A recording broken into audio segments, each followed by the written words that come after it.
الأرائك ينظرون هل ثوب الكفار ما كانوا يفعلون.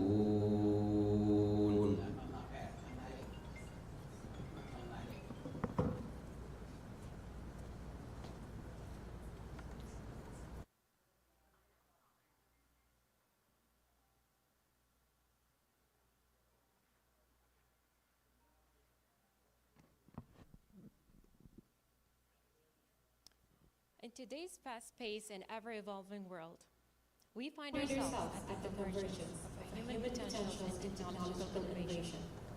This event is a voyage into the unknown, a quest for knowledge, inspiration, and understanding as we embark on a remarkable journey together.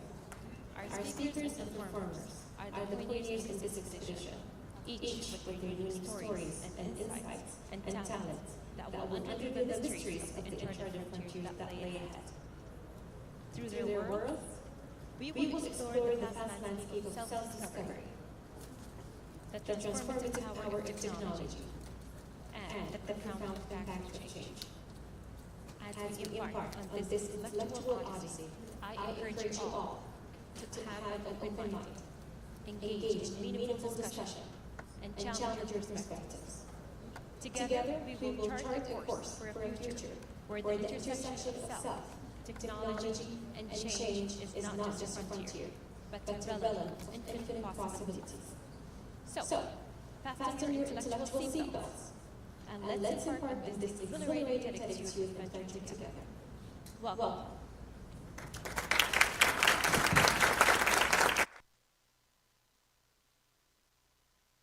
Welcome to something special. Welcome to TEDx. This TEDx event is part of a global conversation that takes place every day in every corner of the world. In schools, in theaters, in workplaces, even in prisons, people gather to hear the best ideas bubbling up in their communities. More than 3,000 TEDx events are held every year in 170 countries. It's a remarkable thing. TEDx events are self-organized under a license from TED, a non-profit organization devoted to discovering and sharing powerful ideas in the form of TED Talks. It's not TED itself, but your local TEDx team of volunteers that has done all the work to put on today's event, including booking all of the speakers. It's this team's ideas, dedication, and time that have made this possible. We really hope today's program sparks an exciting conversation.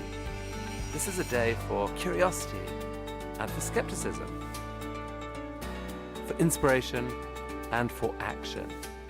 The more you enter into it, the more you will take out. And now, on with the show.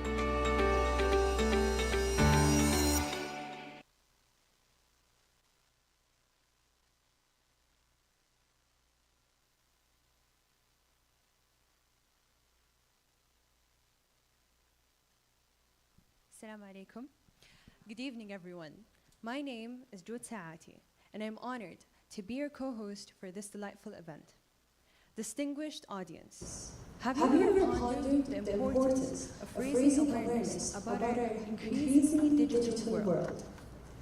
Our next speaker is here to address a crucial issue, discussing the consequences of our never-ending reliance on technology, and emphasizing the need to live in the present moment. So, get ready for a captivating journey through our digital age. Welcoming our speaker, Hafsa Naveed.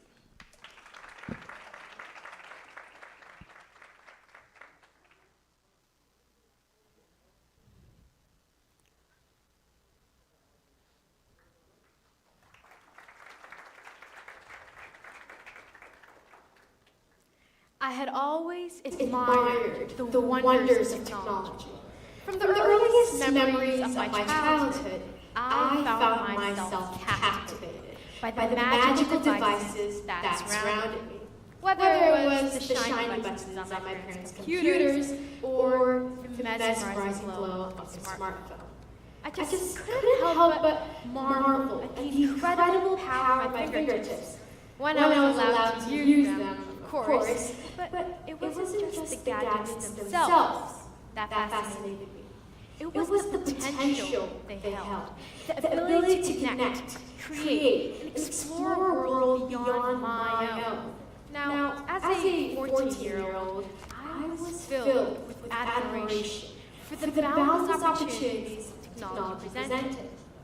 With my iPad by my side, I was determined to dive deep into these boundless realms of knowledge, but little did I know that I would soon find myself captivated by a whole new, different world. Instead of finding the wise answers to life's greatest mysteries, I found myself lost in the realm of YouTube Shorts, which was distracting, from cats playing the piano to people struggling with the simplest tasks. I was hooked on mindless entertainment. However, as I grew older, a nagging question began to emerge from the depths of my curiosity. How does this technological wonderland shape who I am? How does it influence my sense of self in this ever-connected, constantly evolving world?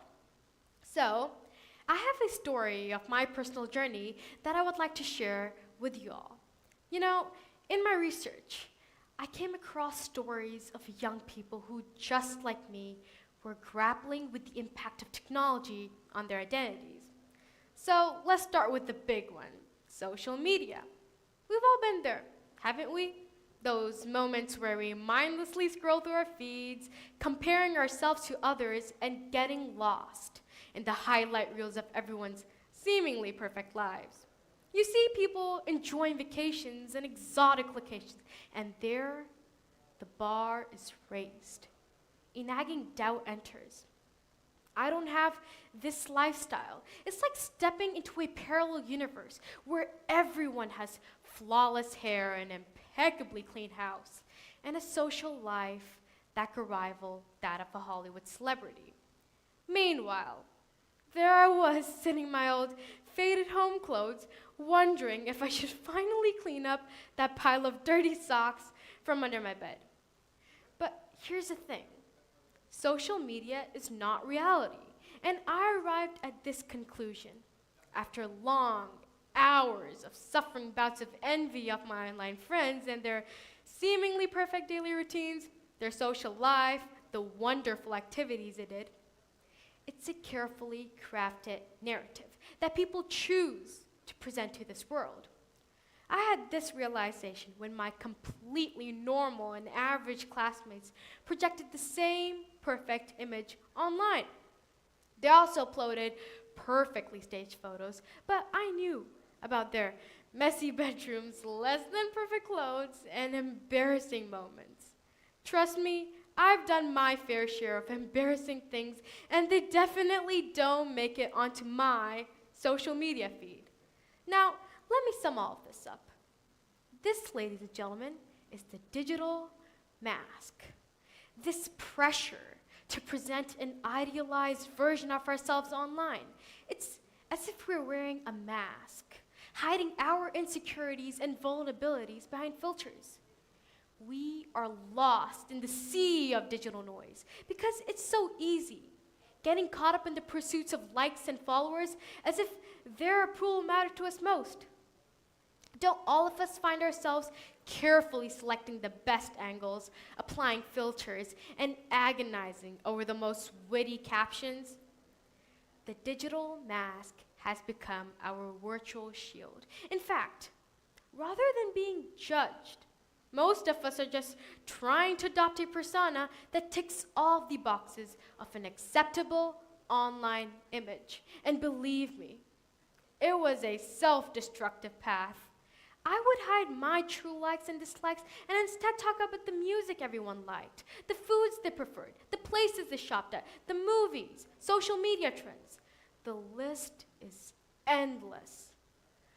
I felt a disconnect from my true self. There was this home persona, and then there was this social, school, and online persona. And then there came a point where the pressure was too much to handle. There was this constant unnamed anxiety of feeling left out, or FOMO, as we call it in today's lingo. I didn't want to feel left out. I felt as if all the fun and excitement was happening somewhere else without me. So how do we navigate this technological whirlpool that threatens to distort our very own identity? You know, in my research, I discovered that the power of humor in dismantling the digital mask. My friends and I discovered that memes, these humorous nuggets of internet culture, prevent us from falling into a trap of compulsory perfection. When life throws curveballs at us, we respond with a meme. It's like having a digital support group where laughter becomes our therapy. The next step is to just accept that we are imperfect beings and each of us is different and unique. Here's some ways my friends and I used to overcome FOMO. First things first, get off the internet and connect with the real world around you. Number 2 is cultivate gratitude for what you have and appreciate the experiences in your own life. Number 3 is remind yourself that it's okay to miss out on certain things. Number 4 is engage face-to-face conversations and spend quality time with loved ones. Now, I realize that my trips to my grandparents or when a friend comes over, sometimes you're allowed to go out together.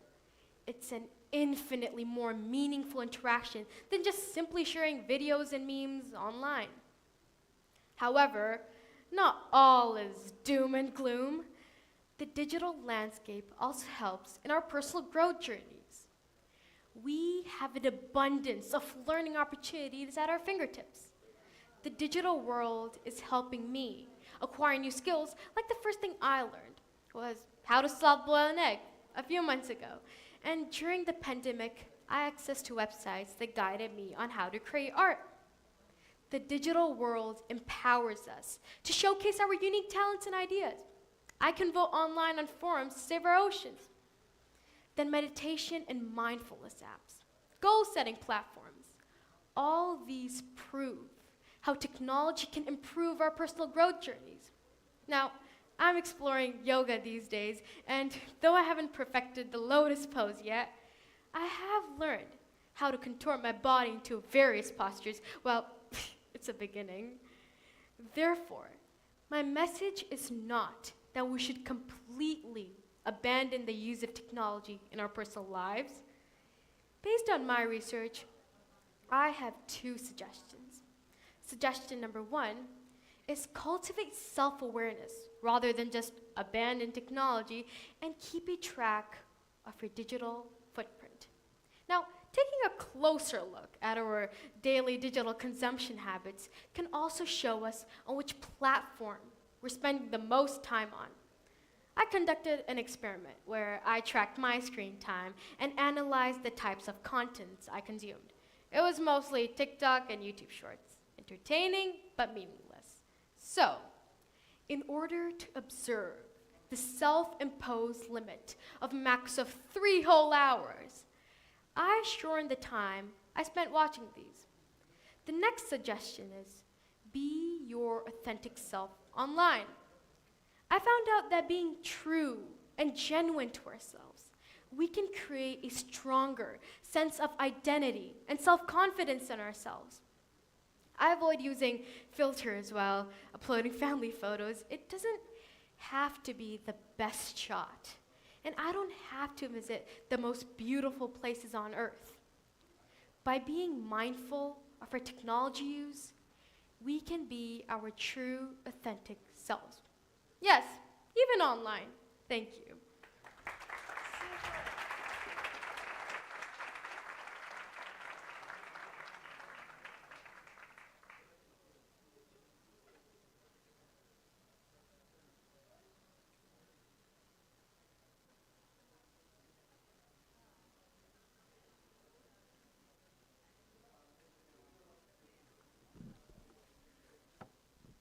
والآن مع فقرة تكريم المشاركين من قبل سعادة المشرف العام لفروع معارف بالمنطقة الشرقية الأستاذ محمود بن محمد الديري، وندعو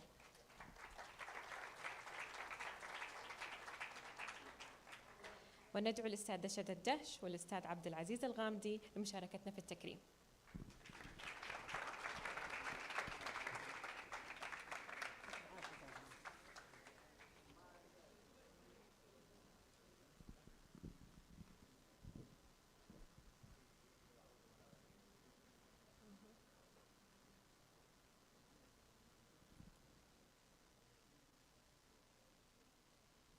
الطالب عبد الرحمن قاري.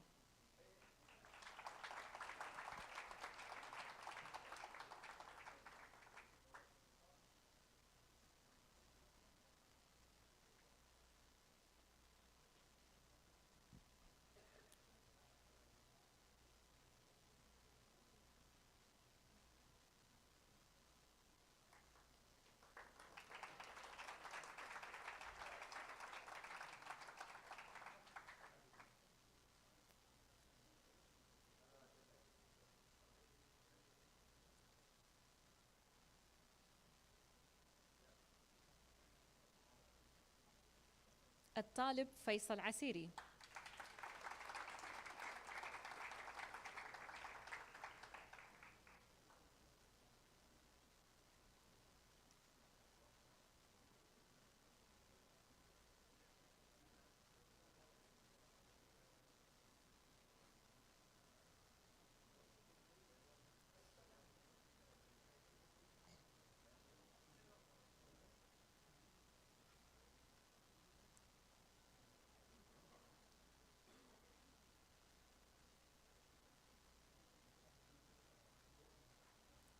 الطالب عبد العزيز المعلم.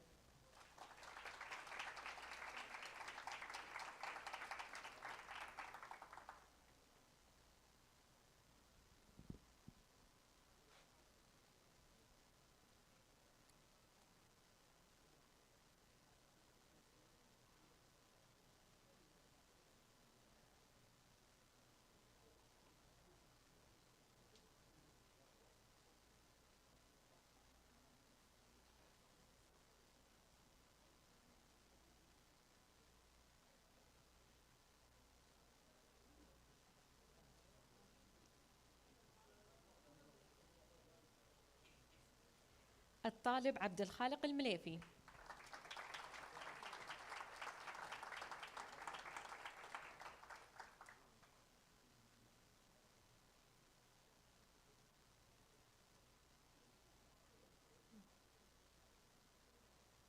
الطالب ليث بخاري.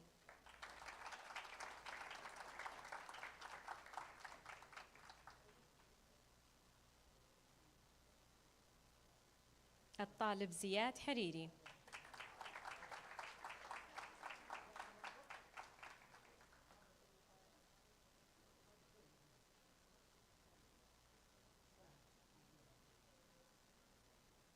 الطالب يوسف ذكير.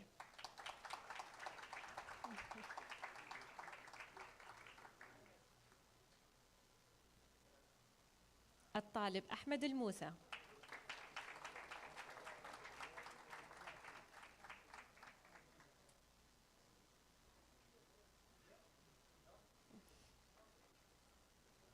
الطالب معاذ القحطاني.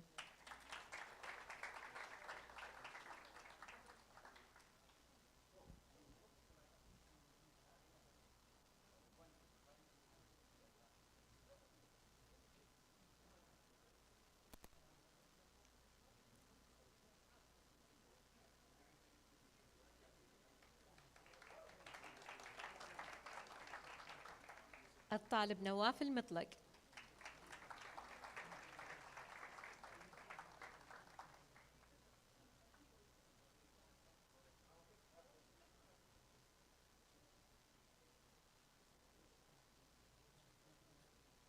الطالبة نور السادات.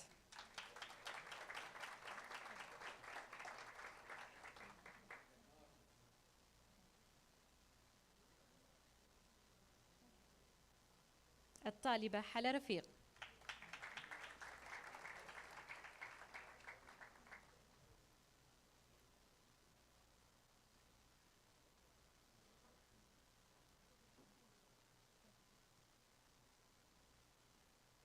الطالبة مديحة آل حسن.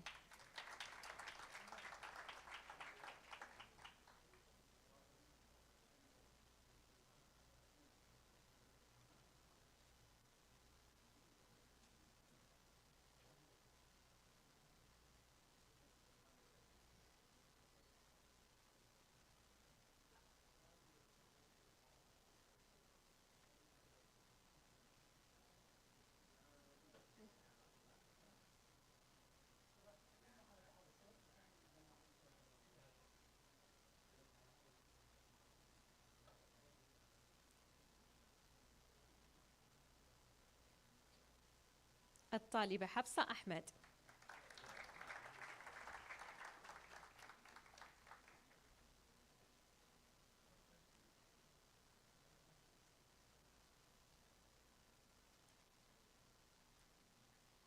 الطالبة سلمى الثويني.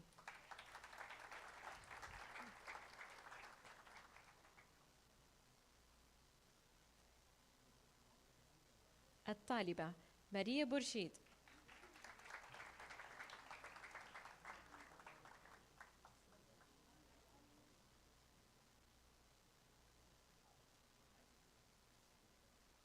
الطالبة رميساء أحمد.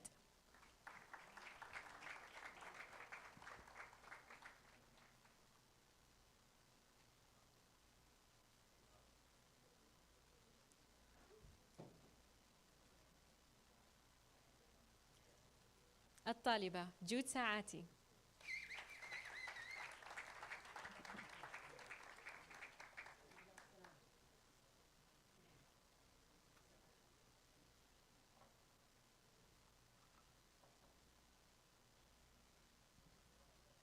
ياسر دنيا.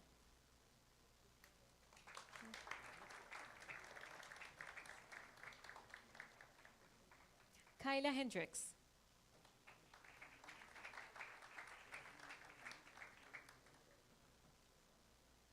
ياسر العنزي.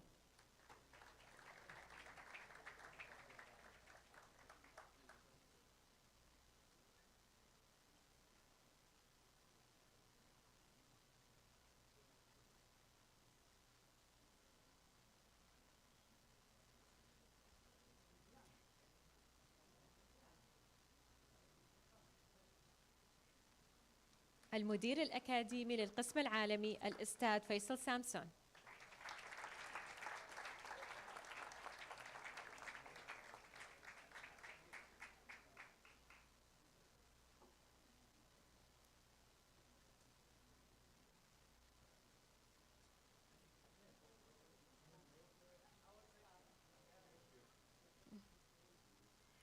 المدير الأكاديمي لقسم البنات الأستاذة هيفاء الروضان.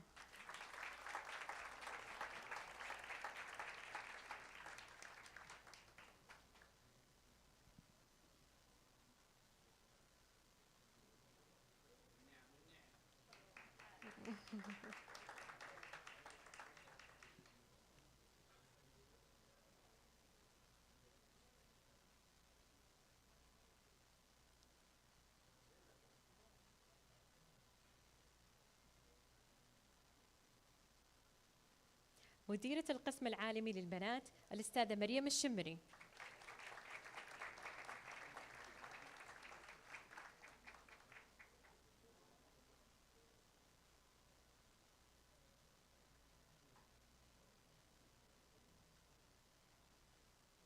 الأستاذ محمد حسني.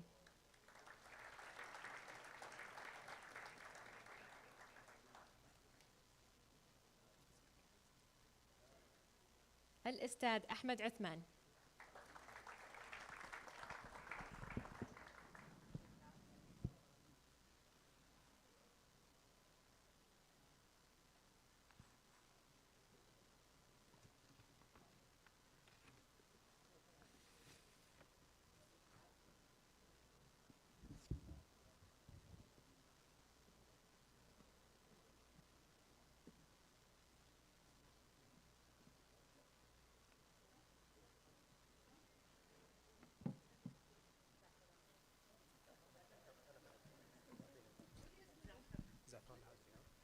الأستاذة زعفران الهاجري.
الآن مع فترة الاستراحة لمدة 5 دقائق.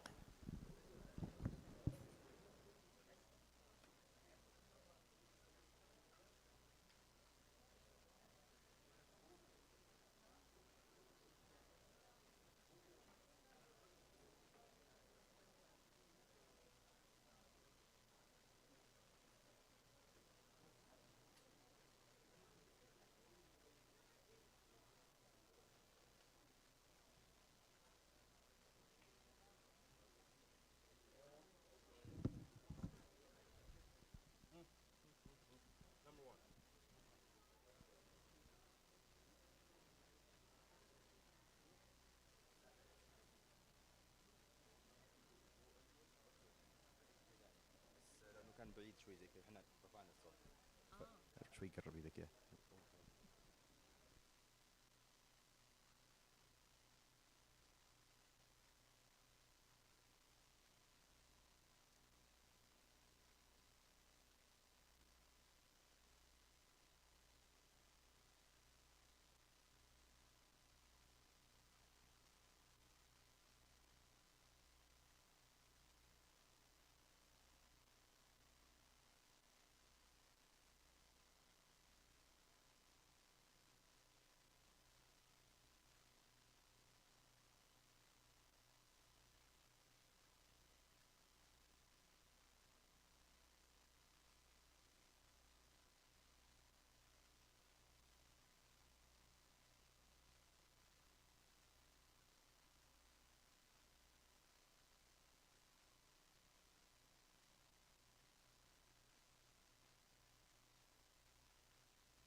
اوف.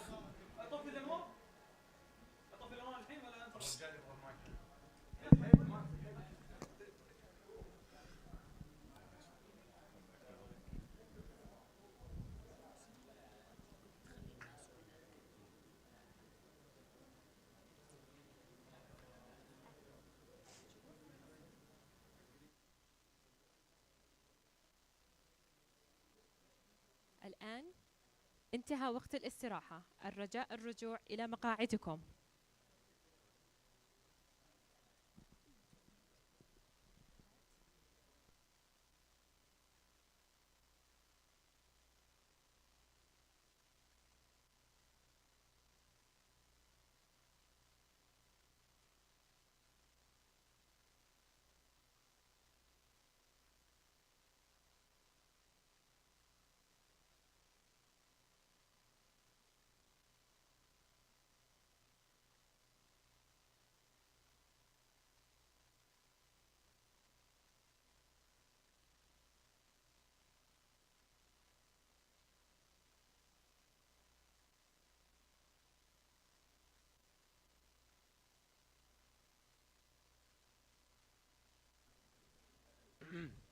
Good afternoon, dear audience.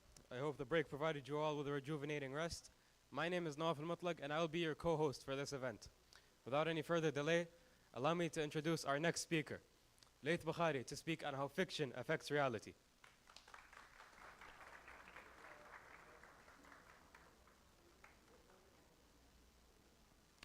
So,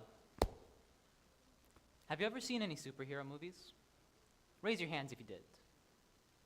Great. Now, how much of them do you remember? Which scenes have stuck with you to this day? How did they make you feel?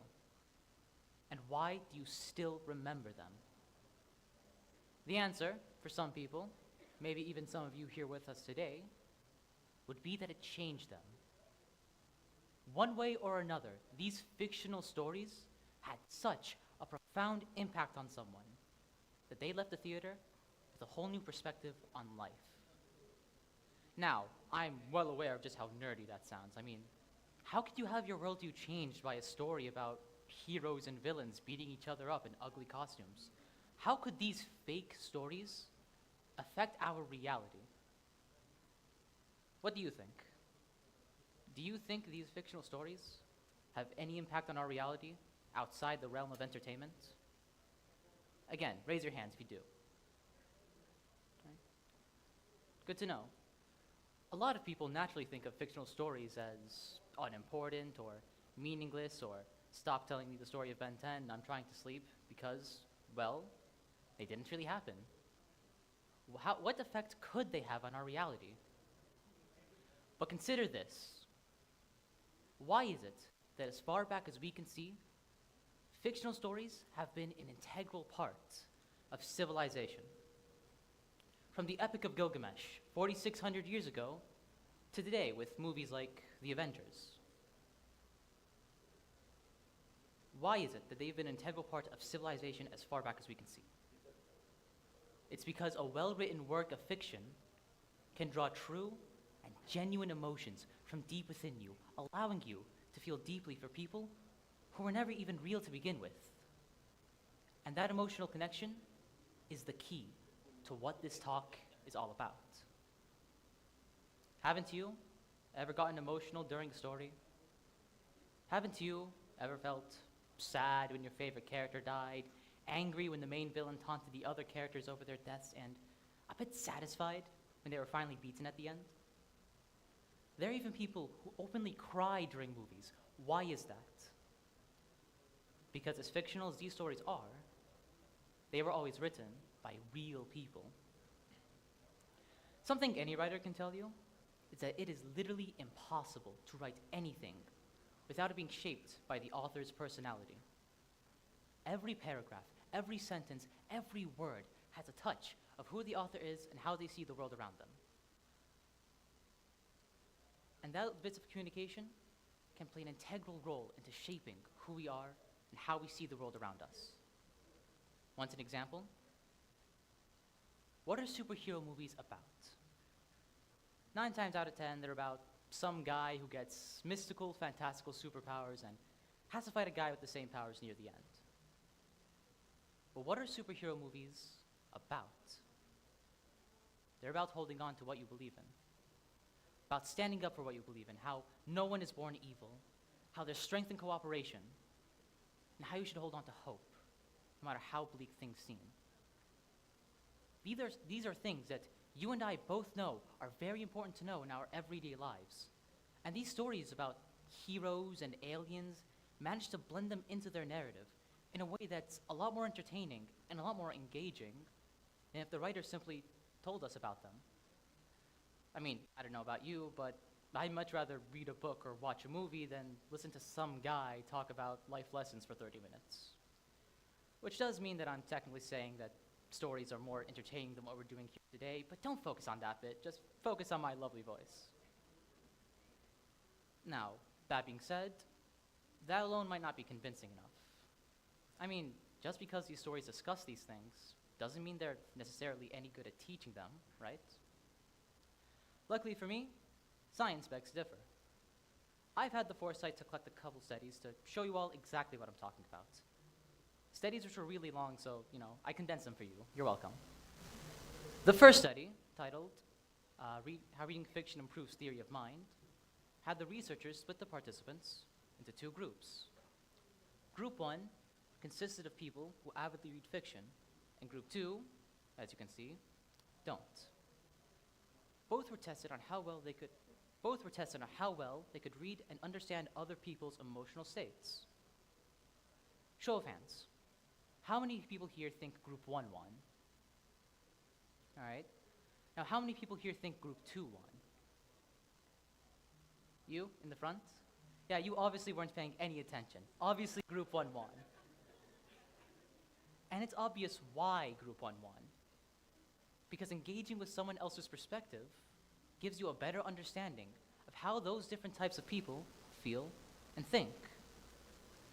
When you're watching the newest Spider-Man movie from the perspective of the main character, Peter Parker, you begin to understand how an awkward teenager might feel having to balance the daily responsibilities of life alongside hiding a dark secret.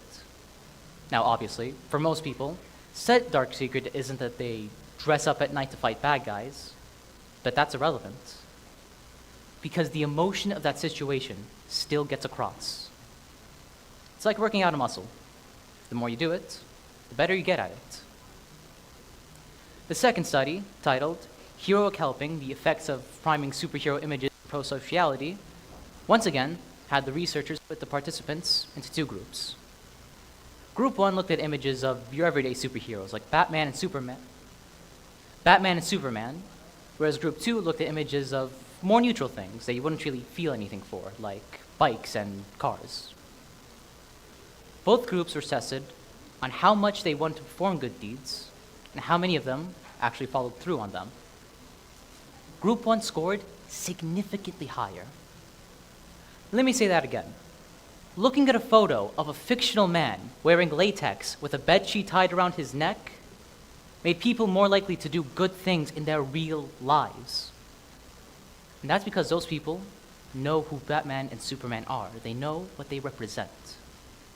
Which just goes to show what I've been telling you all here so far. It's our emotional ties to characters and stories affects how we behave in and perceive the world around us. Now, I've been spending all this time telling you all how fiction affects reality, but that leaves an important question. Why do I care so much? When I was younger, I used to have a paralyzing fear of death. The idea that everything I was and everything I could be could end just like that, and that I could do nothing to stop it, horrified me. And as childish as it was, it frustrated me.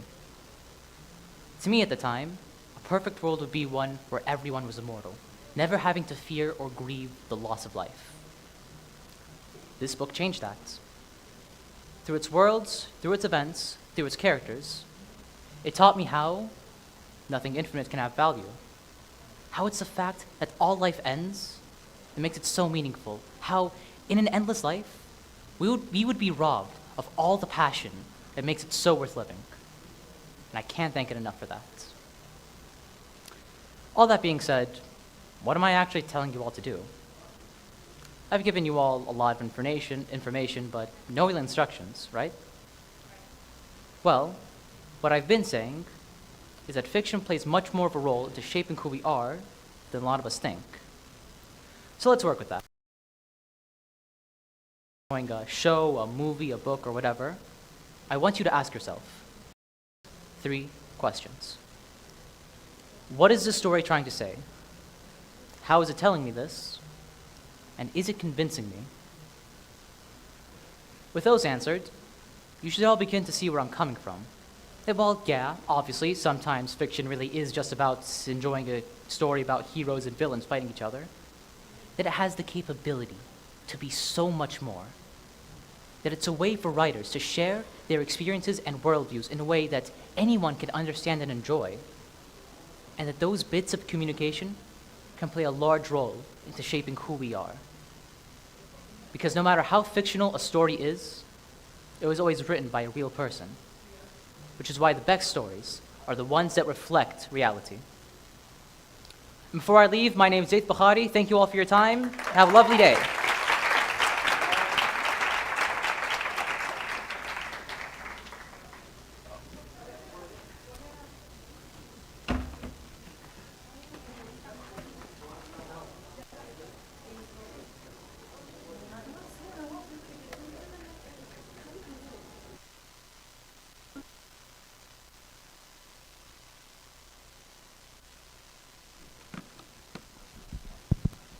Ladies and gentlemen, we have a special treat for you all this afternoon. Instead of a traditional speech, for our next performance, we will transport you through the enchanting melodies of the oud. So sit back, unwind, and immerse yourself in the captivating performance by the talented music teacher, Mr. Yasser.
Now, ladies and gentlemen, if you were asked, what do you know about AI technology? What would you say? Well then, be ready to explore the remarkable ways artificial intelligence is transforming our decision making, both yours and mine. Our next speaker will unveil the positive impact of AI in our daily routines and life's complex choices. Joining us, our speaker, Rumaysa Ahmed.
Is it working? Yeah, it's working.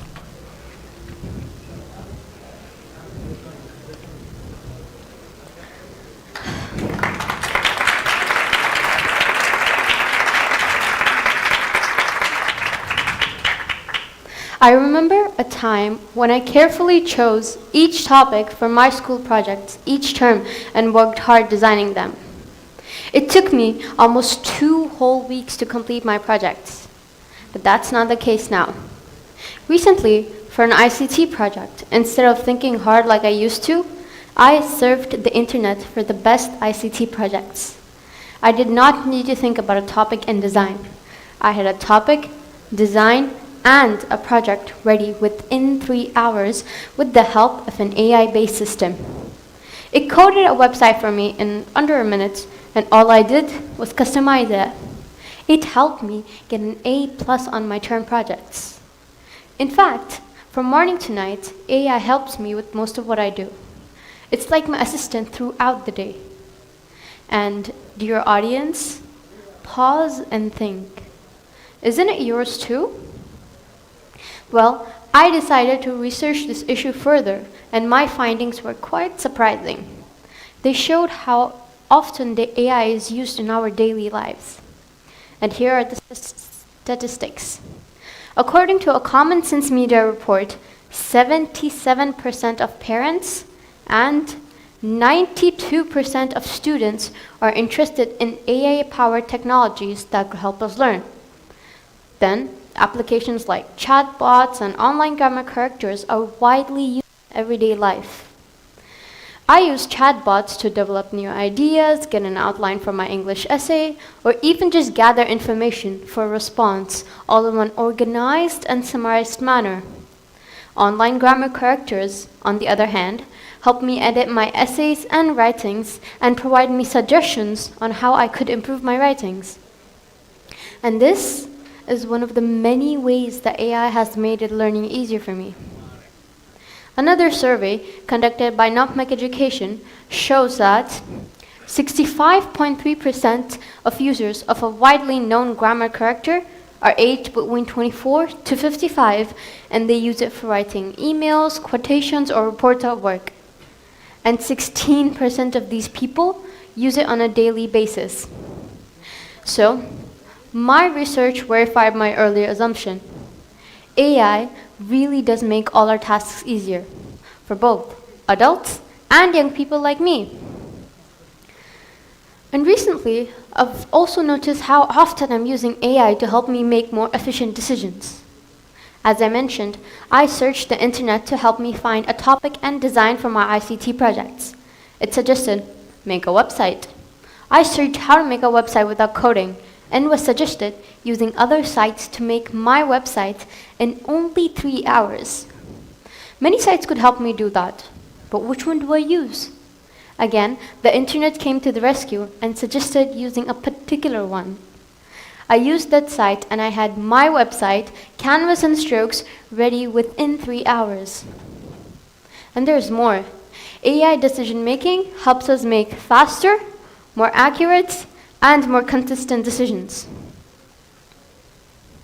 When I go online to look for new books to read, my feed suggests about 8 titles that are aligned to my reading tastes and preferences. How does it know? Well, the AI software analyzes my preferences and requirements, and it helps me narrow down choices that are more aligned to my reading tastes and preferences. So, AI not only helps us save time, but also keeps us consistent and satisfied with our decisions. Another uneasiness many people have about AI is that it's an unconscious system, which they consider a drawback. But since it's not conscious, it will give you less biased suggestions or less biased decisions than humans. Here's an example. The other day, I asked a chatbot a very controversial question. Is a man more suitable to be a CEO or a woman? Could you guess its answer? Well, there were 4 main points in its answer. Number 1, research shows that diverse team leaderships, including both men and women, lead to better business performance and decision making. Number 2, leadership skills, experience, qualities, and qualifications, not gender, should determine an individual's capacity to be a CEO. Number 3, both genders can excel as CEOs, and it is very important to promote diversity and inclusion in such leadership positions. And number 4, eventually, regardless of a gender, a person's qualities and qualifications should define whether they're qualified for the post or not. And that doesn't sound very biased, does it? Another advantage of AI is that it can reduce human or random errors. The decisions or suggestions made by AI are based on previous information and a particular set of algorithms. And these random errors can be minimized if the AI is coded correctly. Furthermore, AI could be developed to an amazing extent. Just as we went from letters to telephones to smartphones, AI could be developed in the field of decision making to a great extent. So, soon enough, it won't only be big businesses that use this kind of AI. Every person will benefit from it. Take navigation as an example. It has changed so much over time. We went from using paper maps to online maps. And using paper maps relies on the human institution. And we humans tend to make mistakes every now and then. And this can result in you getting lost in the middle of nowhere while traveling from Dammam to Riyadh to meet your relatives thinking, which wrong turn did we make? But if you use the application, it will not only take you to the city, but also guide you to your relatives' homes. Then, the vast amounts of data that can be processed by AI based on predetermined criteria.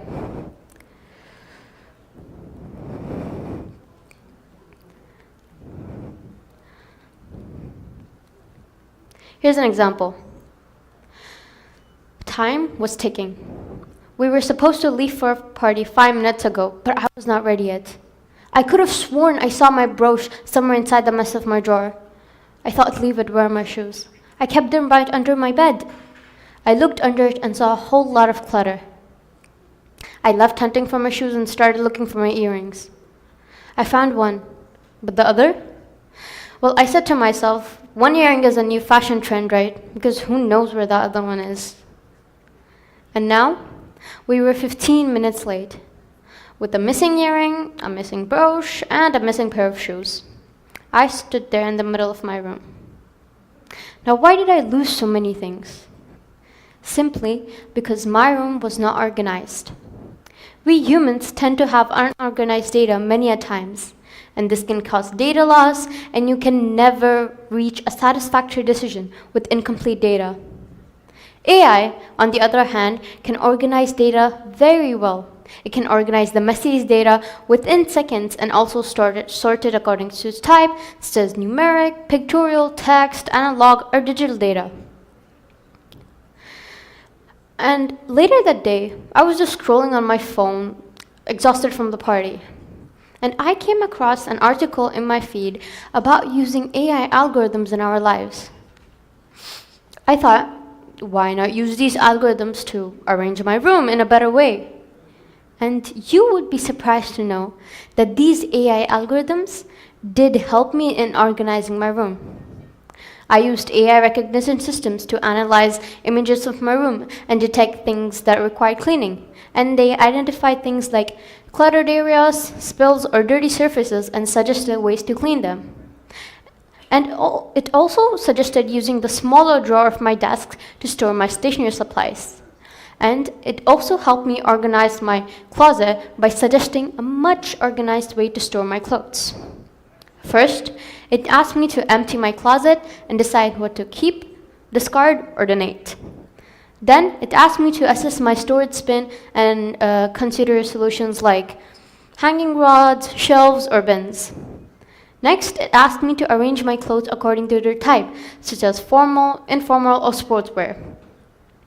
And in only 1 hour, I had an organized and a neat room. And yes, I did find my things after organizing my room. So, that begs the question, are we all doomed to become slaves to a future all-powerful AI entity that commands every aspect of our lives? My answer is a clear no. There's one thing that many of us forget about AI. AI is just another tool in our toolbox for making all our lives easier. AI can help us make faster, more accurate, and more consistent decisions. And it can also organize and store infinite amount of data in the shortest time possible. But there is a catch. AI can take over our decision making and become a masterful manipulator, an invisible entity that dominates our lives. And did you know AI experts have predicted this to happen? So how do we safeguard ourselves from such a horrible scenario? Well, the answer lies in how we use AI. Number 1, stay informed. Learn about AI's strengths, limits, how these algorithms function, and what biases they may have. Number 2, be critical. Develop a healthy skepticism towards AI-generated content, and don't trust everything you see or read online. Number 3, understand your own biases. Recognize your own biases and preconceptions. AI algorithms can use this data to affect your thoughts and actions. Number 4, guard your personal information. Avoid disclosing too much personal information online. AI algorithms can analyze this data to target individuals with tailored manipulative content. And number 5, stay updated. Keep up with updates in AI technology and decision science. Improve your knowledge and capabilities to better comprehend and exploit AI while retaining control over the decision-making process. Ladies and gentlemen, the future holds immense possibilities for AI and decision-making. Let us embrace this technology as a valuable ally rather than fearing it as an all-consuming force. By maintaining a balanced approach, we can unlock the true potential of AI to create a better future for all. But before leaving the stage to one of my colleagues, I would like to share one last thing. You know, even after doing all this research, a nagging question is left in my mind. Is it ethically right to use AI at school or work? Now, that's a question for you to answer. Thank you.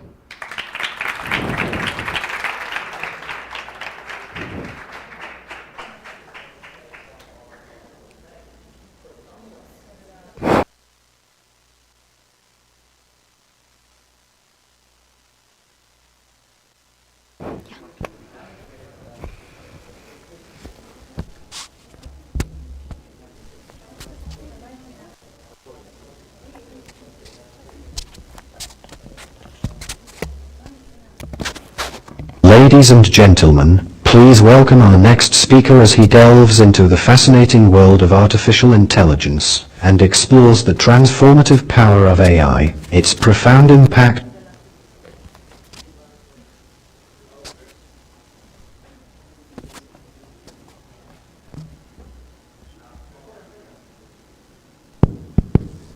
That was weird. I guess artificial intelligence really might be taking our jobs. I mean, how many of you have thought of the potential consequences of such a groundbreaking invention before using it in one of its many applications? I know I haven't. And if you haven't either, fear not, as that is our next topic.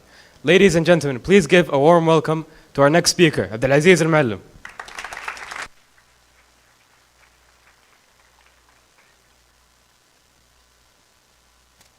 Okay. Currently, we humans are going through a journey where all can wonder where our next stage will be, but none can escape. I am talking about the age of AI, intelligent machines culminated by human ingenuity and technological prowess, the very thing that has taken the world by storm. AI is not something that has been recently invented, but rather the result of ideas, imagination, and algorithms that have been in the works for many years. For example, a very long time ago, at least for me it is, in 1950, Alex Bernstein developed the first ever chess-playing program. While not explicitly categorized as AI back then, it laid a crucial cornerstone for the AI developments that followed. None of you are ready for what AI has forthcoming. Some would say. Most of you are going to lose your job. Some would argue. I am sure you have asked yourself about the nature of our next inevitable destination and the changes that will occur. As a high school senior, I'm constantly reminded by myself and those around me that college is in my near future, and it is seriously time to think about what to major in. Something you're interested in and curious about, but also applicable and in demand. Harder than it sounds, okay? How am I supposed to know what the job market will look like in 5 years or what occupations will be in demand? Understanding the effects of AI will help us go far beyond just determining the uprising majors. It would help us get a grasp on what the economies of future generations will rest upon, where we stand in the ever-evolving world of AI, and how useful or harmful AI advancements truly are. In a way, it is to check whether it really is a monster that's under the bed. So, let's get up, flick the switch, and see if something is lurking there. Let's shine the light on the data we have and analyze the possible effects of AI. To do this, we need to first go a few steps back in the timeline and analyze the effects we faced during the development of the technologies that shape our industries today, the 4 industrial revolutions. Through the advent use of steam power and the mechanization of production, the first industrial revolution began in the 18th century, one none in this room witnessed. Prior to this, society used to be largely agrarian, and for those of you who don't know what this means, it is just a fancy way of saying life was powered by farming. I know these changes may sound minor in comparison to the impact of AI chatbots, for example, but in reality, they were truly transformative. I mean, imagine still having to mass harvest crops in a 50-degree humid weather using no machines whatsoever. The shift from manual labor to machine-driven technology reshaped society's foundations in the same way that AI is automating numerous industries and taking on activities traditionally performed by humans. Fast forward to our next journey in the mid-19th and early 20th century. The second industrial revolution began with the development of the electric power grid and the assembly line. I mean, let's take a moment. Close your eyes. Just close your eyes for one moment. Imagine how different our lives would be if the electricity that powers our homes and factories suddenly vanished. Imagine if the air conditioning in this room suddenly went off, how quickly these chairs would empty out. I would be giving my talk to 5 people. That is, if I stayed here. Moving on to the third or digital industrial revolution. It's incredible how humans were able to discover something that changed their lives then and will continue to do so for the generations to come. Our indispensable friend, the internet. From connecting a prince to your ingenious friend to paving the way for scientific collaborations and the integration of economies and cultures, it is hard to imagine where would we be without it.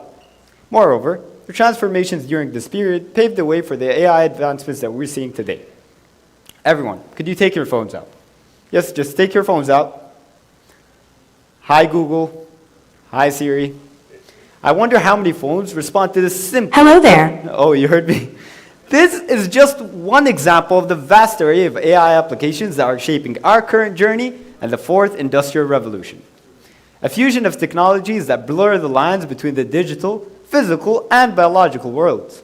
An era where AI has the potential to not only elevate but completely transform industries with little to no human intervention.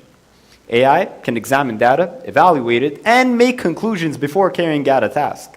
Nowadays, we're seeing wonders in action, from self-driving cars to machines that can work around the clock. AI has really come a long way.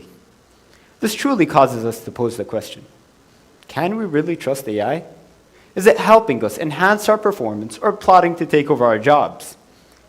The answer lies in the history that we just explored.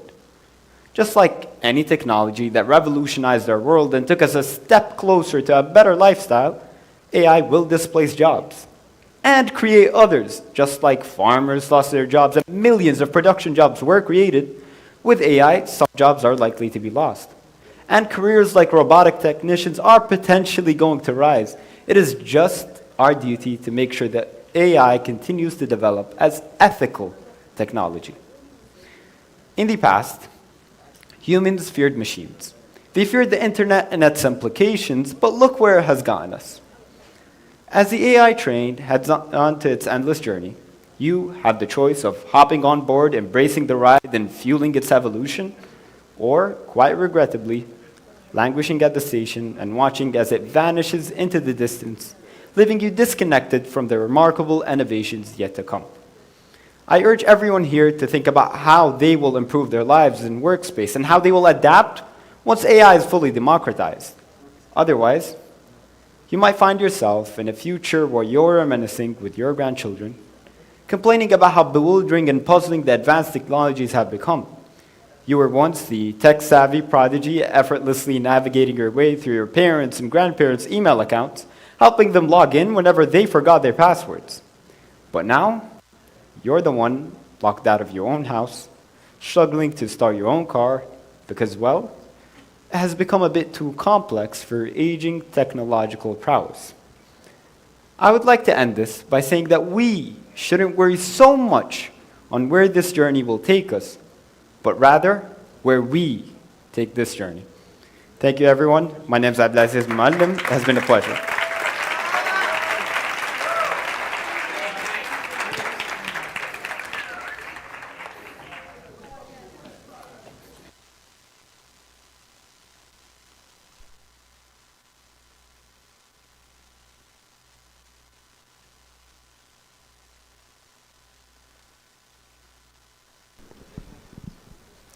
Ladies and gentlemen, I would like to present a thought-provoking question. How many of you can relate to the addiction of mobile phones?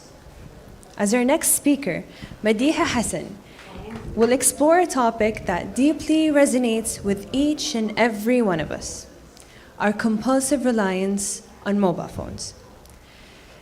In this moment, we must address the pressing need to regain control of our lives from the clutches of virtual reality.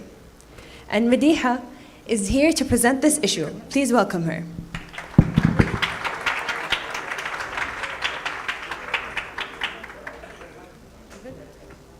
Yeah.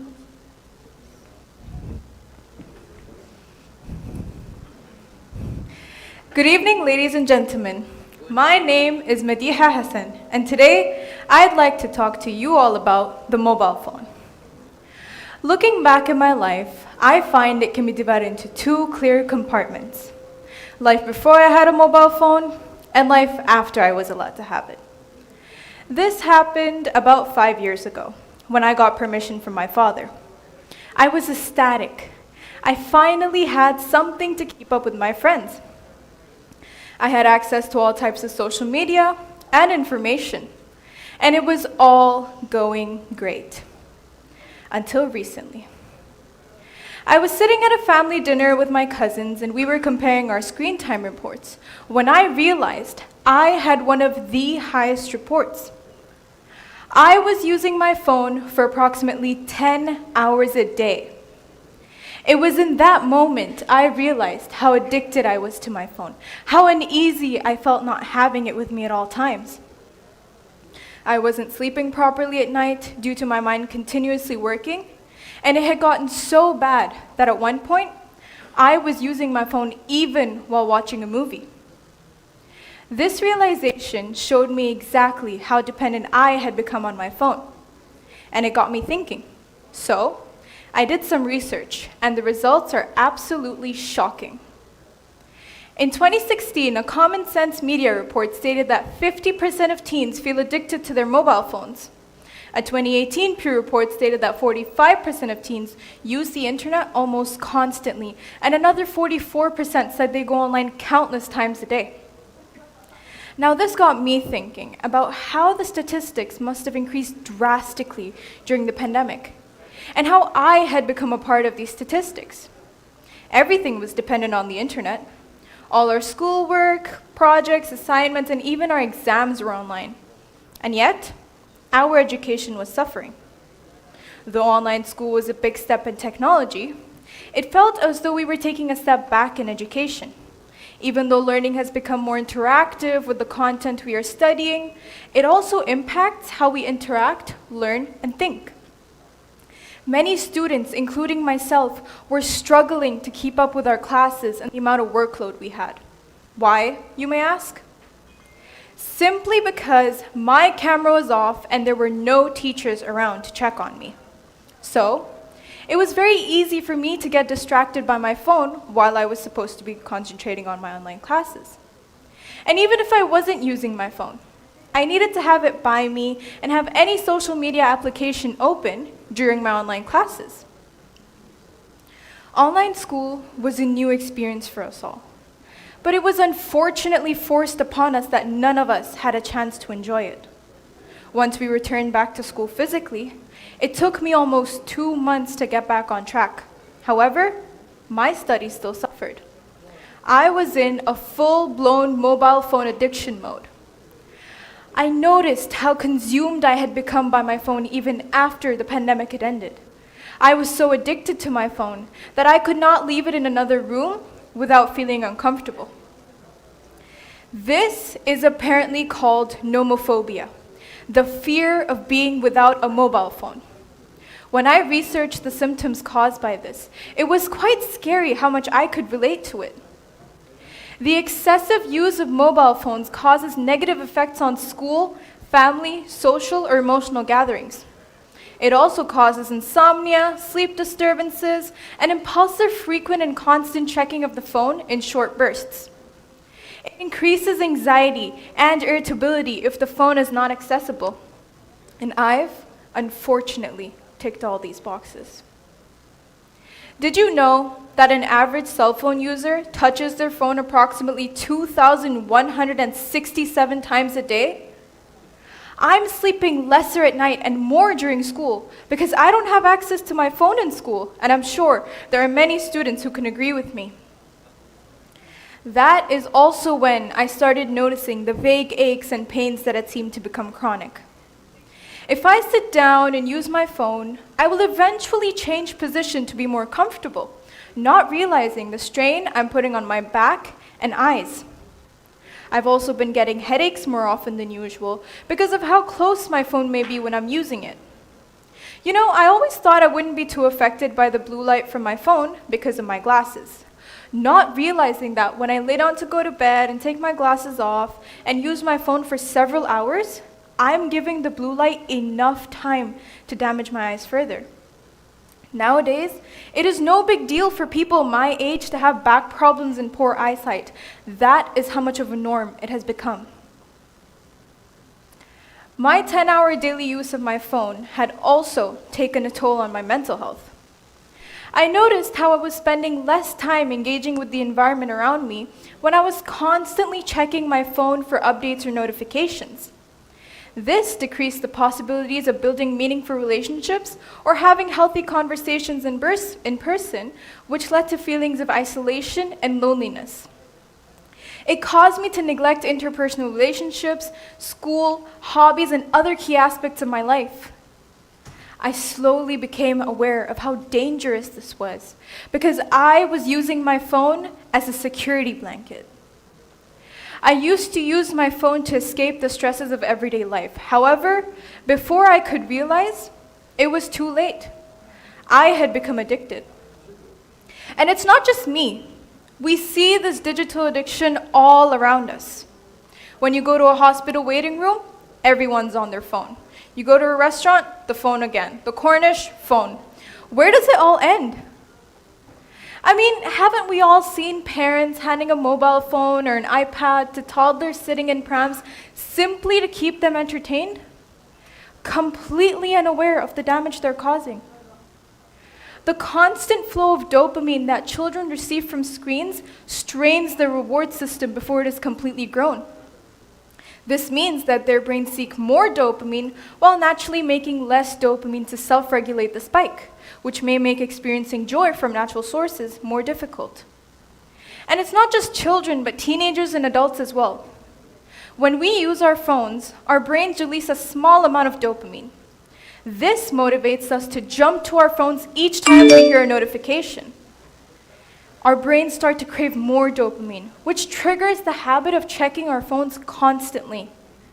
And this dopamine is the root cause of my addiction. The addiction because of which my face-to-face interaction has been diminishing. In my case, it had gotten so bad that there was a time in my life when I was interacting with my friends only through emojis, and my actual interactions with my family were limited to just being physically present. All of us would just be on our phones. Now, for the universally famous phrase most parents have said to their children at some point in their lives. Are you all ready for this? Back in my day, everyone used to interact together as a community, as a family, whether they were neighbors, friends, or relatives. Communication was a key factor in our lives. Are the parents present here guilty of this crime? But as much as I hate to admit it, this time they're right. Nowadays, when I look around me, all I see are empty messages on our phones to each other. There's no emotion left. When we text each other, we tend to use emojis to express our emotions. But behind that screen, we all know that we have a straight face on. Everything around us is so artificial nowadays, from greetings to laughter to wishes. It just doesn't feel genuine anymore. My dad, for example, he often jokes about the wishes he sees on his phone when he sees someone's birthdays or anniversaries pop up. He can't help but laugh at the messages that are being sent to one another. They may seem so heartfelt, but you never know if that person has even said the same thing to the said person in real life. Another thing I've noticed is how we've become virtual strangers to our own families. I don't even have the time to sit down and have a genuine conversation with my loved ones. Even when I am free and not working, I'm still scrolling away on my phone. This is how consumed we are by technology. Mobile communication takes away so much of my personal time that I feel as though I have hardly accomplished much by the end of the day. It's truly sad how even when I do find the time, I'm not being able to use it wisely because I have zero motivation. We are so consumed by our gadgets that we've forgotten the real life around us. Honestly, when I sit down and think about how I don't want to go out anymore, or travel, or even go visit my relatives, I feel very guilty. And so, I decided to find a way to stop this addiction.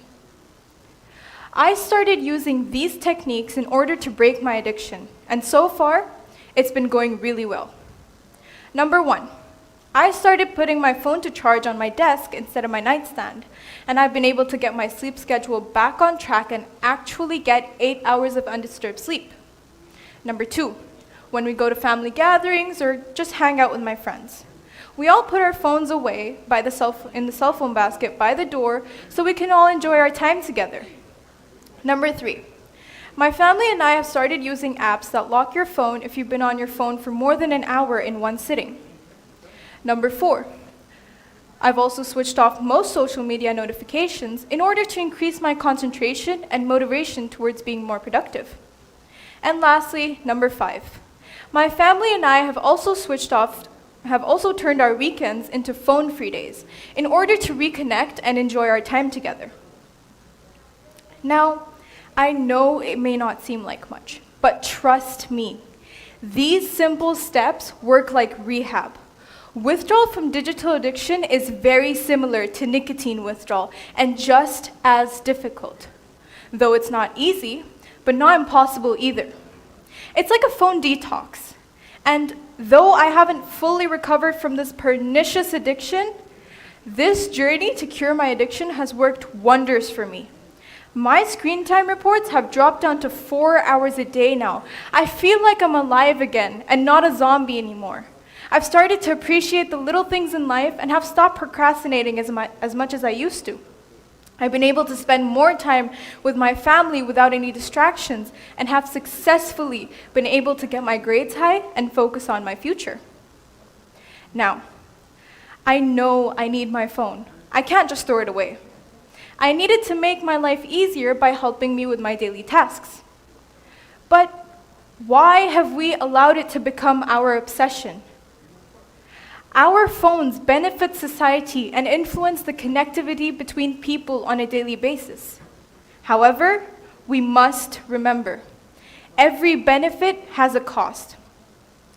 As Marshall McLuhan has said, we shape our tools and our tools shape us.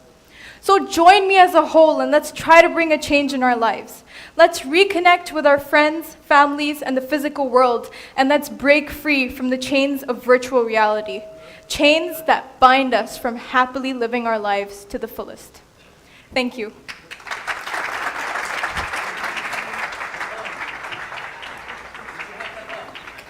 Click. One sec.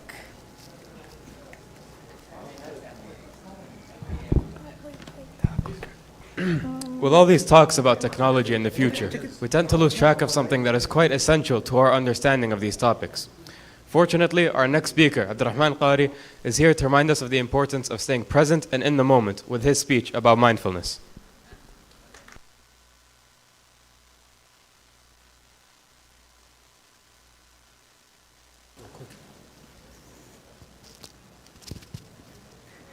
Good evening, ladies and gentlemen.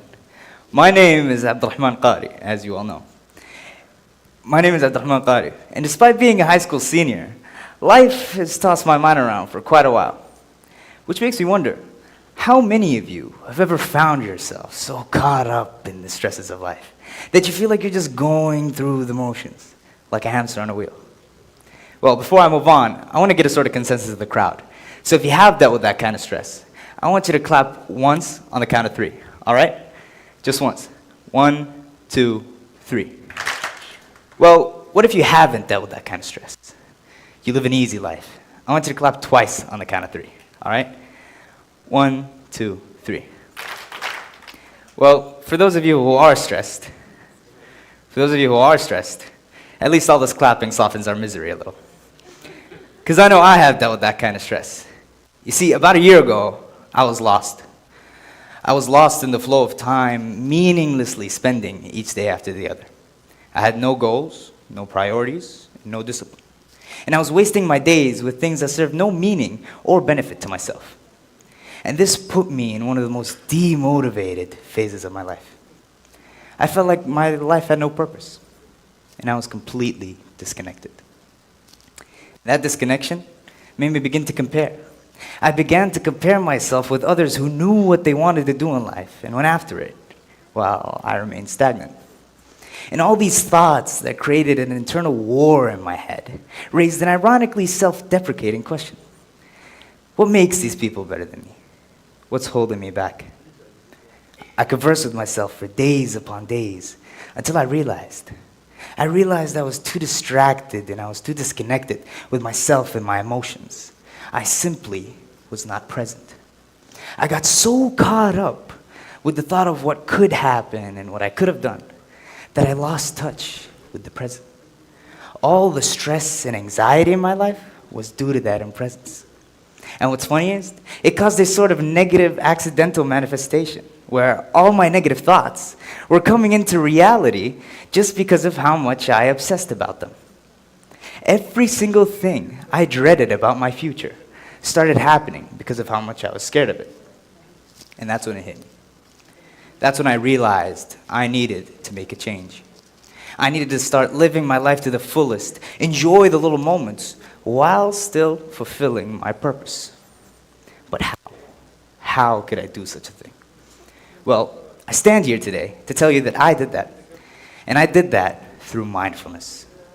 But what is mindfulness? Now that's a question for me to answer. Good evening, ladies and gentlemen. My name is Faisal Asiri, and I'm your second presenter for today. But before I ramble on with what I have in store for you guys, I want to ask you all a question. How many of you know what mindfulness is? If you do, I'd like you to take out your phone, open your flashlight, and raise it to the air.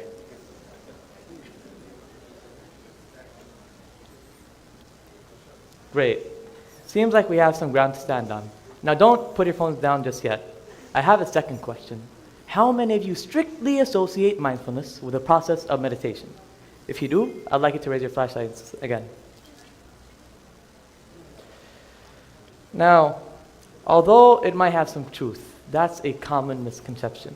Because although mindfulness is usually associated with meditation, mindfulness is much more than that. It can range from simple meditation to even daily prayer. In layman terms, mindfulness is a practice that involves being fully engaged in our surroundings and internal experiences at any given moment. It means becoming one with our thoughts, our emotions, our sensations, and our desires without judgment or distraction. This art can prove difficult to achieve because our minds usually tend to wander either to the past or to the future. And nowadays, more so than ever, our brains are dealing with one of the greatest foes they have ever faced: social media, which in turn has halted our attention span so much that we started falling victim to the slightest of distractions thrown in front of us. In fact, a recent study conducted by Microsoft proved that the average human attention span has dropped to as low as 8 seconds, shrinking nearly 25% in just a few years.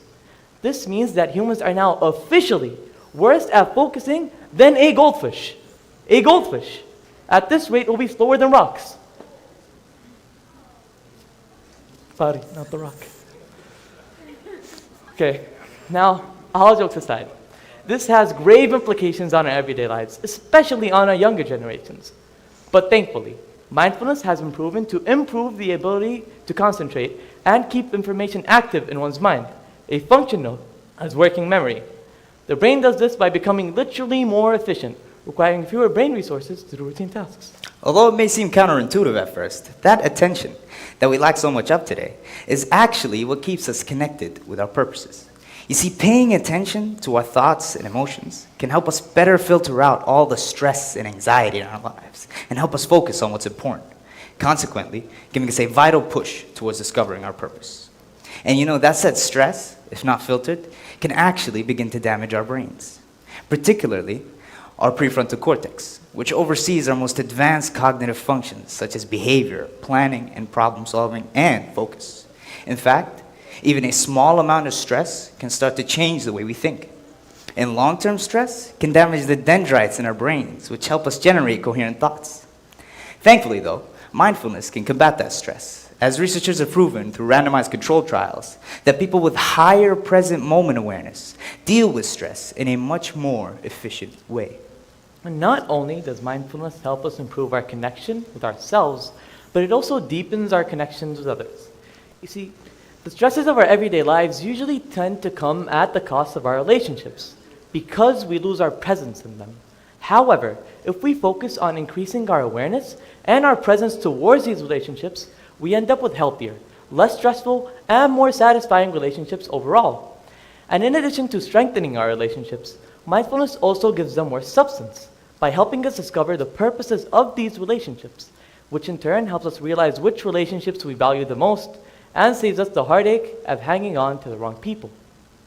Now, all of that is great, but how can we optimally implement mindfulness to reap all its rewards? Well, it's simple really. It's one rule, 4 letters, AARR. With this rule, we can optimally implement mindfulness and divide it into simple, actionable plans. So, the first A, take action. This is where you establish a regular routine of prayer and or meditation. This can be done at a set time each day, preferably in a quiet and comfortable environment. The focus here should be on being present and clearing the mind of distractions. The second A, be aware. This involves being mindful of our thoughts, our emotions, and our surroundings. You see, by increasing our awareness, we can better manage our stress and our negative emotions, which obviously helps our overall well-being. But what level of awareness should we aim to reach? Well, we should aim to reach a level of awareness that's called constant awareness, where we are aware in every single moment of our day of our thoughts, our emotions, and our surroundings, like I said. Even with the most rudimentary stuff and parts of our days, such as doing our chores. So, third and the first R, be receptive. Being receptive means limiting judgment and accepting things for what they are. Now let me ask you this. How many of us crush ourselves after failing to achieve the smallest of our goals? How many of us spend hours upon hours each day dwindling on the slightest of our shortcomings? You see, I'd like to see a raise of hands of those who ever so slightly relate. Now, although I understand that we all face low points in our lives, no matter who we are and how far we've come, what's important is that we escape this toxic and negative mindset. Focus on what we can change instead of what we can't change. Stop judging ourselves too harshly. Learn, grow, and move on. And finally, reciprocate. Treating others the way we want to be treated, or even better, is another key component of mindfulness. By practicing empathy and compassion, we can build stronger relationships and create a more positive social environment. It seems pretty simple, but not a lot of people apply it. But we could do it with very simple acts, such as actively listening to others, expressing gratitude and kindness, and most importantly, understanding the boundaries and the needs of others. And you know, it's actually funny how little we appreciate the value of reciprocity until we actually experience it. We interact with an average of 12 people per day, but how often are we conscious of the feelings of those people in our interactions? To better understand this, let's think of an imaginary scenario where you're being told off by your boss or teacher for a late assignment. Now, as the interaction goes on, your boss starts getting angrier and angrier because they can't reason your delay, while you start getting more and more frustrated because you feel like you're being disrespected in that interaction. Now, what if we approach it with a little more empathy? Just a grain of empathy. What if your boss thought for a second that maybe you had other responsibilities in life that were the cause of that delay? And what if you thought for a second that maybe your boss is only angry because he's being pressured by certain superiors and deadlines? Understanding each other better in these interactions decreases the generated stress. And if we scale that empathy onto all our interactions, we can significantly decrease the stress in our daily lives. And with the final point of the AARR rule closed, I want to wrap up everything we've said here. Implementing mindfulness in all its constituents was a major leap forward in my self-improvement journey. It was the key that made me work towards a better and brighter version of myself. And now that we've given you that key, I want to ask you, how will you implement mindfulness in your daily life? So, how can you become more active? What actions can you take to become more present? And how can you increase your present moment awareness? What steps can you take to become more receptive and limit judgment of yourself and others? And how can you reciprocate positive vibes and create a more empathetic and positive social environment? And on a final note, let me leave you with this thought. Mindfulness isn't a magical bullet that will solve all our problems overnight, but nonetheless, it's a very powerful and valuable tool that, if implemented correctly, can help us live our lives more fully, more authentically, and with greater joy and compassion. Thank you guys for coming to our TEDx talk, and we hope that we've changed your perspective on mindfulness. Thank you.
Don't present them as long as you present them.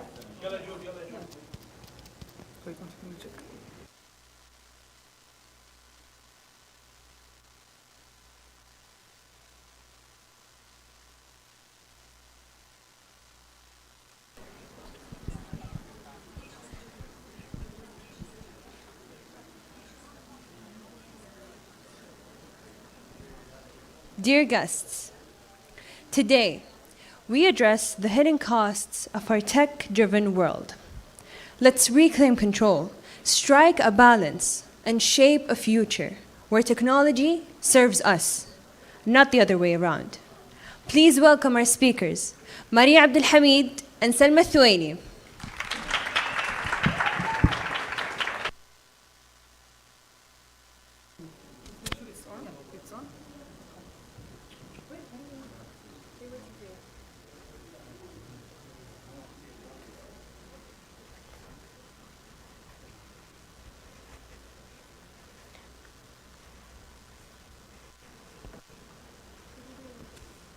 Turn it on.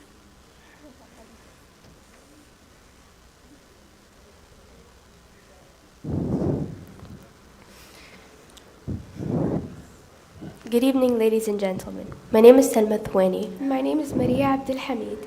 And before we start, we would like for all of you right now to get out your devices. Whether it's an iPad or mobile, get it out and wave it up where we can see it. As we start this journey of self-improvement, lock your phones and keep them away. And as easily as that, we had just started our first step of our phone addiction rehabilitation. Technology. What do you think of when I say this word? Shout it out. Food. Robots. AI. ChatGPT. Such a broad word with unlimited meanings. These 10 letters make up the world we live in today. Ask your little sibling, your kid, your friend. Everyone knows what it is. But do we really? Do we understand all of the sides of technology? Here we look to deepen our answer. What is technology? A lot of us, including today, wake up and the first thing we hear is our phone alarms. As I woke up today with my eyes barely open, just like a robot, I have been programmed to haphazardly reach out to the device next to where I'm sleeping. My mobile. I opened the countless messages and updates, overwhelmed with trying to keep up with this fast revolving world. I scroll and scroll, but where am I? Who am I? What is this? And who is this? It has only been 10 minutes since I woke up. My life has been dictated by technology for the past 3 years since the pandemic, which has established all of my standards and boundaries. I've been moving by means of manipulation. Technology's manipulation is becoming a danger to society and me. It compels me to abandon everything and follow it without thinking. It tricks me into changing my mind about significant issues in life in accordance with what they want me to think. I observed how my brain stopped thinking by itself. I just clicked a button on my phone and all the information and demands I needed were met. Our whole world started revolving around technology. Think with me. When was the last time you enjoyed a memory without posting it to the world? I bet you most people here wouldn't even recall that. Let me ask. Raise your hand if you haven't posted a memory in the past month.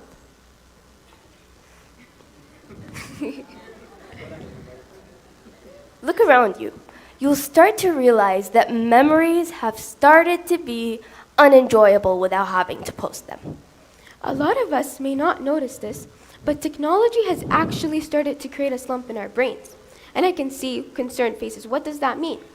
You see, throughout the pandemic, I've started to get into technology stronger than ever before. Having online classes and being quarantined allowed me to find ways to entertain myself, and the solution was technology. In the beginning, I enjoyed it.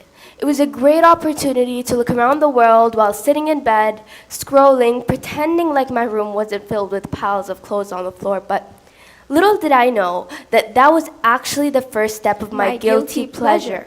Throughout this, I had found that many other people had fallen down the same proverbial rabbit hole.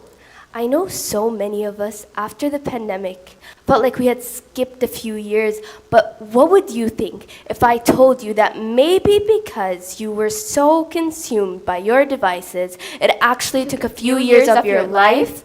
Our addiction is making technology seem like a monster, demanding more. To cause a slump in our brains, my brain. We have stopped thinking about the present and forgetting our future. We started from cameras to phones to robots to floating cars to chips in our brains. With time, I am becoming that technology.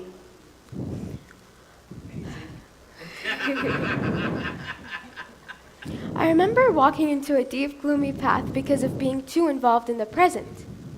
How, you might think? As I was scrolling through Instagram one day, I observed certain trends started by one person get carried out to people no matter how costly or dangerous they are, neglecting their own feelings and adopting the feelings and behaviors of others. And I was thinking, how could it be possible that these people are so hypnotized and eager to just follow these trends?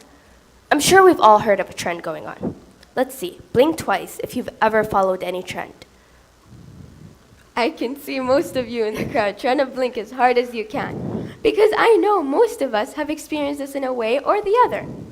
And I later searched about it, and I came to know it had a fancier word called the herd mentality. It is a dangerous cycle that can't be stopped or reversed. I had to be aware of it, and that was the only way I could be saved. I was shocked to see the amount of cases since the year 1860. I realized that I am also a part of this herd mentality. Even wearing my cultural clothes sometimes made me feel unmodern because it wasn't the trending outfit. This made me realize that a part of our world, including myself, started to forget our ancestors and cultures while getting dragged into this awful mentality. Another terrifying side of technology's invasion of privacy. How many times have you been talking about something with your friends or family, and then the next day or in the same instant, you saw an ad advertising the exact same thing you were talking about? Can you believe that even our conversations are being analyzed by technology? The main result of invasion of privacy is cybercrime. And despite its significant consequences, it's sadly becoming more common these days. And unfortunately, I had to experience this horrible thing myself. One day, I was browsing through social media, just looking at new viral videos, and all of a sudden, I saw my face. I wondered when I had posted this video. It was a 2018 video of myself that was posted 3 days ago. This didn't make sense. I don't remember posting this. I looked at the account name and it was user 2472894. With a concerned face, I pressed the account and it was a complete account pretending to be me. At this point, I had seen my full childhood in a matter of seconds. 2016, 2017, 2018, what is this and who is this? But you know what's catastrophic? I realized how easy it is to steal someone's identity, hide behind a screen, and pretend to be someone they're not. This got me thinking, what other crimes have people done hiding behind screens? I researched, and the amount of crimes I had seen was abundant. Kids from the age of 12 were able to break the law and commit crimes instead of learning how to hopscotch or playing freestyle. They learned crimes from easy access on the internet. Technology is becoming unsafe. After hearing all of this, you might think, but there are benefits of technology. And that is true. We cannot deny the benefits of technology. Look how easy it is for us to communicate with people from all around the world, share cultures, become friends, or maybe even reunite. It's just like how I'm using the whiteboard behind me to communicate with all of you in a better way. And think how easy it is to travel nowadays.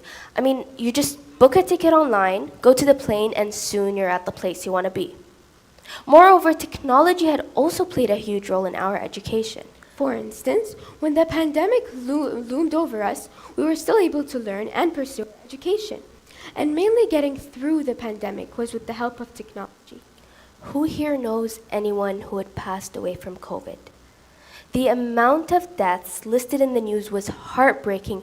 However, with the help of technology, we were able to greatly reduce the amount of deaths using and researching for vaccines. But why had we made our addiction backfire? We had used technology the wrong way and made it seem like a monster. So I realized I needed to take the first step to change this. I started researching about technology addiction, manipulation, and slowly I gathered information. I tried different things to control it, trying to limit it, such as locking my phone. But it always felt like an attraction that kept me going back to my screen. So many people say to stop using technology, but how? This has been the question that ran through my head when I started acknowledging the harm I'm in. So I realized I had to find a solution myself. So after researching and researching one day after the other, I realized if you only start by limiting your screen time or locking your phones completely, your addiction may get worse. It's like a little kid who wasn't able to eat candy all their life and suddenly has access to all the candies in the world. So, we have concluded a few steps that we guarantee you will help you mold your life back to reality. Number 1. Instead of limiting our screen time or locking our phones, we can start by controlling the things we expose ourselves to in our devices. What does that mean? Well, if for instance you often watch posts that emphasize wrong thoughts into people's minds or even demotivates them daily, we can start by limiting these posts. So, should I just throw away my whole phone? No, of course not. It would be absurd to stop using our devices just because of a few videos that don't mean well. This is because we live in a world where our devices are actually important. So instead of not using them at all, we can start by limiting these posts. Therefore, we can make use of the positive aspects of technology and leave the negative aspects behind. Number 2, step by step. Try enrolling yourself in physical activities where no device could be nearby. For example, sports. Who here remembers their parents forcing them to get out of bed and move around instead of scrolling on their phone all day? I hate to admit it, but Exercising and committing to sports will have many benefits on you. Not only will it help you get away from your devices, keep your minds off of thinking about them, it will also help you stay in a good shape. Number three, family outings. Try going out with your family more often. Go out for dinner, walk together in a park, and while doing that, try your best not to post anything and enjoy the moment. Not only is this going to help you enjoy the present more, but it's also going to help you get to know your own family more. Number four, trying to get to know who you are and improve your mind. It's important to attach yourself to family and friends, but make sure to not forget about yourself. Try enjoying alone time more by reading self-improvement books, going on walks, and freshening up your mind. Getting to care for yourself will help you attract positivity. Your life will start easing up and show you that you don't need your devices to have a good time. Lastly, number five. Now, this might sound hard for most of you here, but ordering food, attending hospital appointments on the phone, and online shopping. Instead of doing them online, try taking some time out of your day, if you can, of course, and attend them in person. I realized that when I used to order things and expect everything to be delivered to me, it made me unmotivated to work daily. I know that these privileges do sound time efficient, but on the long run, your body will suffer.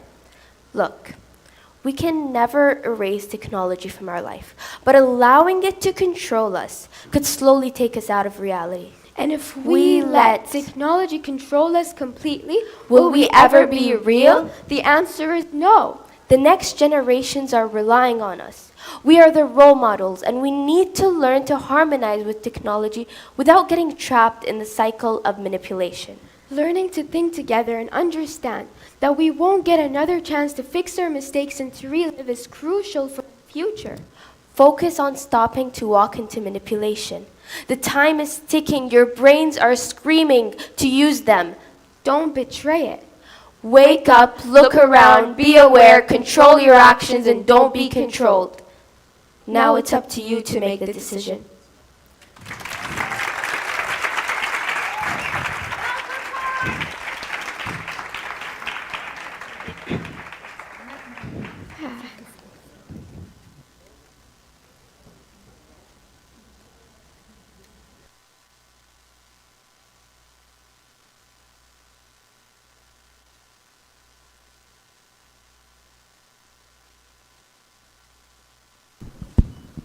الآن مع استراحة الصلاة لمدة 15 دقيقة.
Ladies and gentlemen, I hope everyone is enjoying the event so far. We've had some great speeches so far, but I think it's time we took a break from the speeches and switch up the mood a little bit with some music. Ladies and gentlemen, please welcome Jasser Dunya to the stage.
I'm sure all of these talks have got you all questioning your worldviews, so it's only natural for us to grow more curious as this event goes on. But that's not a bad thing, is it? Some of you may know someone who's always asking questions, and you may think it's annoying, but can we really fault them? Well, these are all questions for our next speaker to answer. Ladies and gentlemen, please give a warm welcome to my good friend, Yusuf Zakir.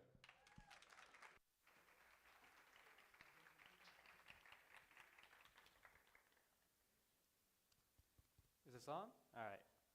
Assalamu alaikum, everybody. My name is Yusuf Zakir, and I'm just another student.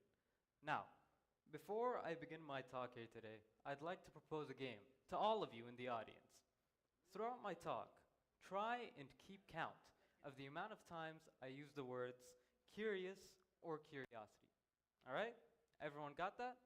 Keep count of the words curious or curiosity. Capiche? Now, without further ado, let's begin. Growing up, we find ourselves in a strange and unfamiliar world. As newborns and children, we practically know nothing about this world, much like a certain curious monkey from my favorite childhood cartoon. So, this monkey, originally living in the jungle, as monkeys do, was one day befriended by a man wearing a yellow hat and a yellow suit. Yeah, this man looked like a banana. Bit of a weird fella. And so, one day, this banana man decides to take the monkey back with him to the big city. Now, obviously, everything in said city was completely unnatural and man-made. So, naturally, the monkey was completely unaccustomed to these new surroundings. Bewildered and intrigued by everything that he saw, each episode was spent delving into this monkey's curiosity.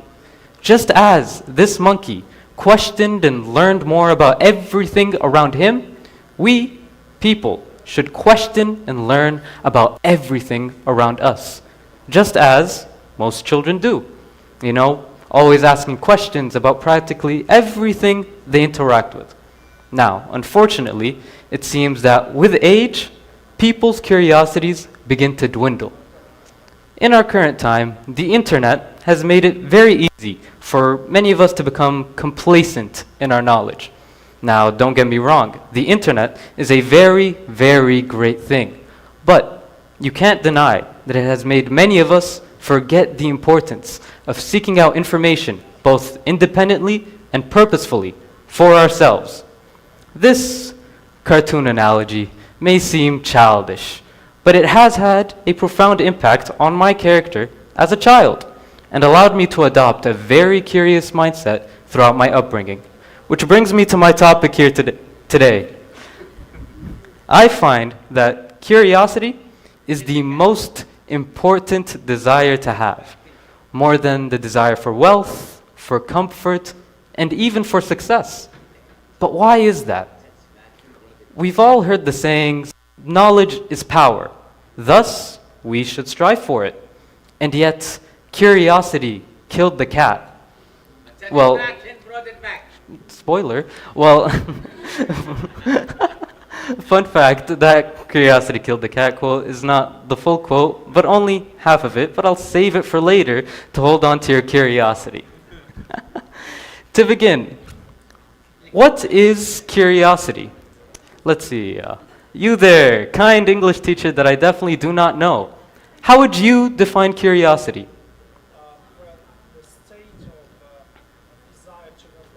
Desire to learn more. All right, let's get one more random person. Definitely random, not my brother. How would you define curiosity? All right, we got two answers. Seeking out knowledge and wanting to know more about the world. See now, while those definitions may be correct, there's still a very broad and general way of defining it. People are curious all the time. You know, scrolling through social media, curious of what others are saying, watching shows or movies, curious of how the plot unfolds, or simply just curious of what time of day it is. That is not the kind of curiosity that I am holding so highly. I am more concerned with the kind that fills the blind spots in our minds and improves our self-awareness. the kind that allows us to learn and to grow, the kind that causes us to strive to better understand the world and mechanisms in place around us. Curiosity is the act of asking questions, exploring new things, and seeking out knowledge about the world. It is this innate desire to seek out information and experiences that allows us to develop as individuals. It is the fuel that drives innovation and discovery. Throughout history and time immemorial, mankind has been driven by a deep desire to know. From the earliest of cave paintings to the most advanced of space missions, humans have always had a burning curiosity that has let us push beyond the boundaries of what we know and what we can achieve. It is what drives us to explore the unknown, to travel the farthest reaches of space, and to dive into the depths of the ocean. It is what led Christopher Columbus to discover America, and what pushed Neil Armstrong to take that giant leap for mankind on the moon. Without the curiosities of many scientists, like let's say Marie Curie, Albert Einstein, Isaac Newton, and many more, we would not have the modern world we live in today. Think of it as this: if Isaac Newton never questioned or was curious as to why that apple fell on his head on that day, we likely would not know what we currently know about gravity. It is this very same curiosity that will inspire upcoming generations to make groundbreaking discoveries and innovate new technologies that will shape the world of tomorrow. Without this innate desire to unravel the mysteries of the world, our progress as a species would come to a standstill. But hey, fortunately for us, curiosity is an unwavering human quality that will always remain within the human spirit, urging us towards new vistas and thrilling prospects. Now, after understanding all of this, how can we simply go throughout our whole lives without wanting to know every little detail about the world around us? How can we simply go through the motions without questioning commonplace things like, let's say, for example, why do humans still have an appendix? Why do we hiccup? Why are some people left-handed? Why are they called blackboards when they're actually green? Why are some dreams more memorable than others? Or maybe even who invented Morse code and sign language, and how? See, can anyone here genuinely answer all of these questions correctly? No shame in it. See, questions like these may seem very trivial and meaningless, but it's these very same minute tidbits of information that build up your understanding of things unknown to you. Eventually, after uncovering so much knowledge for yourself, you begin to stumble into uncharted frontiers for all of us as humans. Grand and vast things like space, oceans, psychology, and many other fields we still relatively know little about. Now, unfortunately, as with all positive things, there are still some risks in place. Sometimes getting answers comes at a cost. One notorious example where curiosity had a negative outcome is the tragic Chernobyl disaster. See, now this disaster was caused due to numerous reasons, right? But one major reason was the curiosity of one of the plant operators. During a routine safety test, one of the operators carelessly decided to just turn off some of the reactor's safety features, just to see what would happen. This, as we all know, led to a catastrophic chain reaction which caused a massive explosion and the release of radioactive material into the environment. Now, clearly, not all pursuits and curiosity end in such a grand and negative way, but it just goes to show that we can't just be carelessly curious. It also shows that even though it ended so terribly, the information that we gain from our mistakes can still benefit us, right? We can learn from our losses. See now, for example, we now know not to mess around with nuclear radiation. Who would have thought? See, this is why the quote from earlier fully goes. Curiosity killed the cat, but satisfaction brought it back.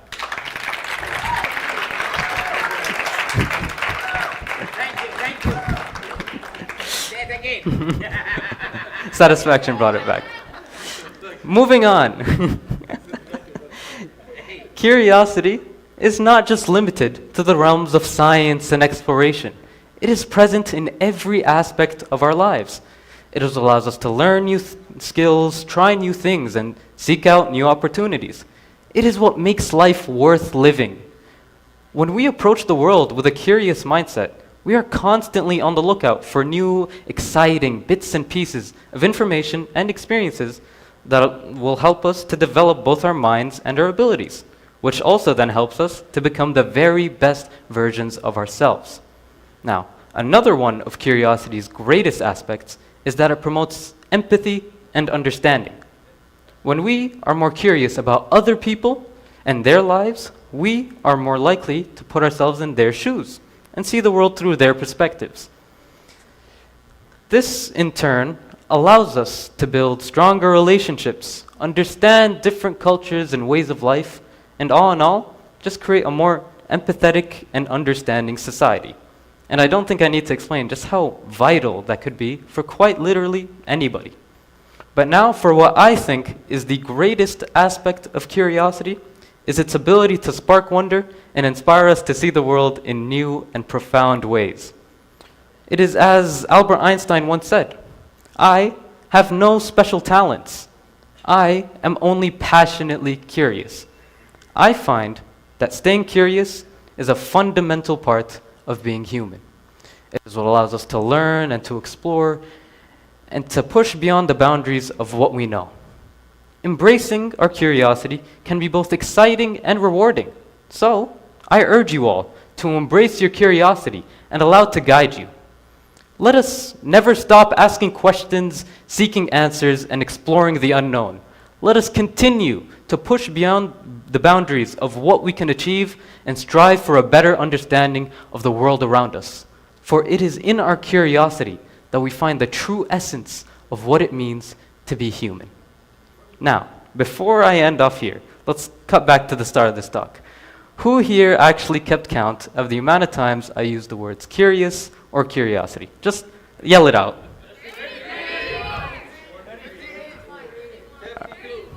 All right, great. Now, would you like to know why I asked you all to keep count? Yeah, exactly. I was just curious. All right, that's all, everybody. Thank you all for listening. Stay curious.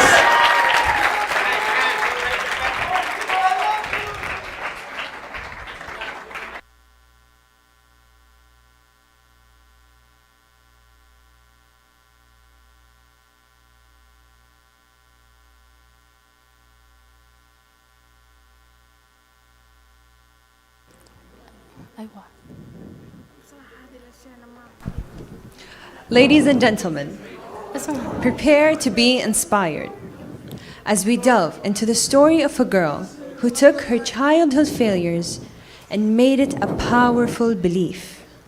Anything is possible. As we will explore 3 key points on how to adopt this mindset. Let us welcome Noor Sadat.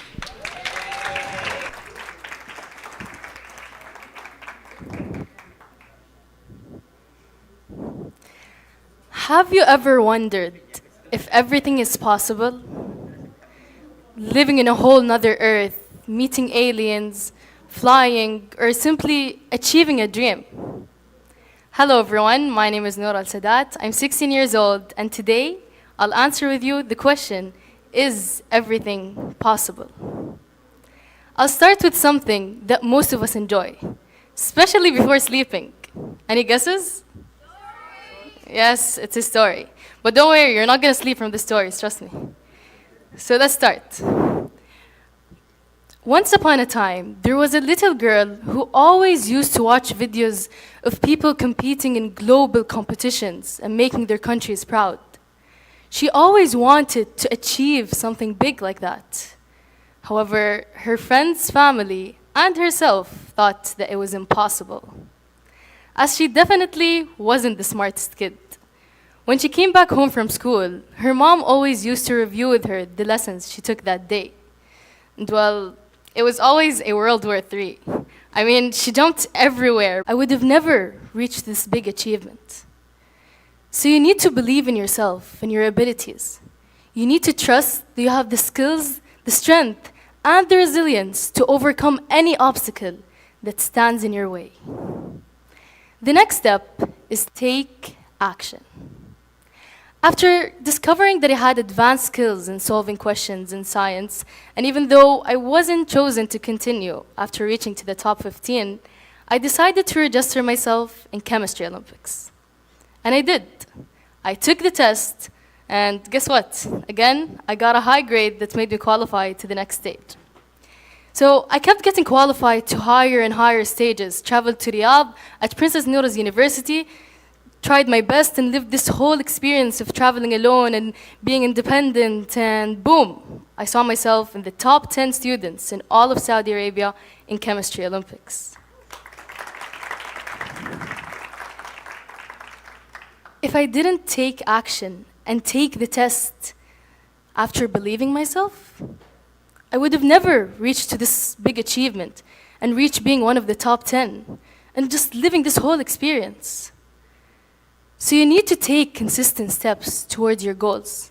No matter how small or insignificant they may seem, every action you take brings you one step closer to your goal and ultimately to the realization that everything is possible. And finally, you need to embrace challenges. And this is the most exciting part. After 4 years of science and chemistry Olympics experiences, after almost every year traveling to Riyadh at Princess Noura's University and studying advanced chemistry and science, it became something I enjoyed rather than just did. I mean, I really got used to it. Like, imagine doing something for 4 years in a row, each year more than 20 times, it will become a part of your life, right? However, it was that day when they told me that I wasn't chosen to continue after reaching to the top 10. I was really sad and surprised. I mean, it became a part of my life to just regularly travel and live this whole experience. However, my dad told me something that day that made me look at what happened in a different way.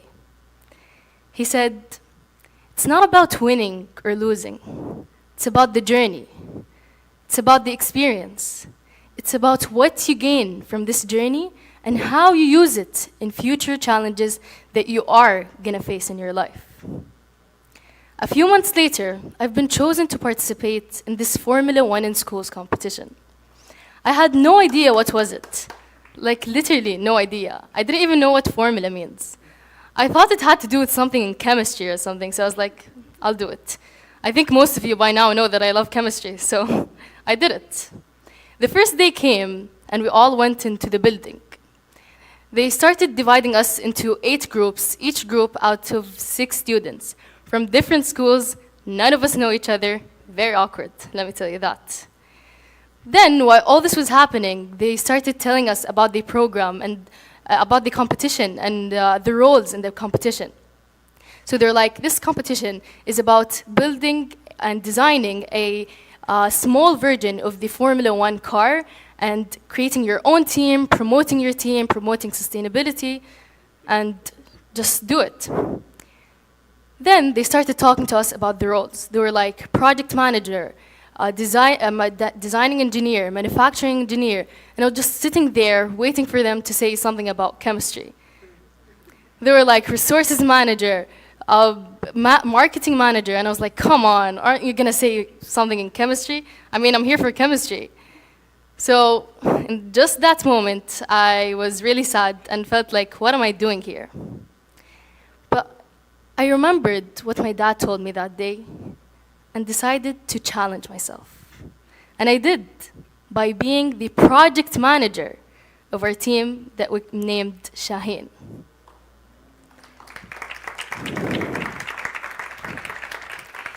It was 9 months, and I can't even explain how much experiences I gained and how much I developed a lot of my skills as the project manager. I mean, in just 9 months, we achieved getting recognized from the Eastern Prince of Saudi Arabia. Prince Saud bin Nayef got recognized from multiple newspapers all over Saudi Arabia, and most importantly, won the first place in the first Saudi Nationals Formula One in Schools competition. Thank you. And a month ago, my team and I traveled to Singapore at the World Finals competition, competed there, and got second place in Best Team Identity, raised our Saudi flag proudly, and made our country, Saudi Arabia, proud. Remember when I was younger, how I always used to watch videos of people competing in global competitions and making their countries proud? By those 3 steps, I became one of them. And you can be too. Challenges are a natural part of life, and they can help you grow and improve. Don't be afraid of challenges. Instead, use them as an opportunity to learn. Remember that every obstacle can be overcome with the right mindset and attitude. So I challenge you today to believe in yourself, take action, and embrace challenges. Trust me, you will be surprised of what you can achieve when you approach life with the mindset that everything is possible. Thank you.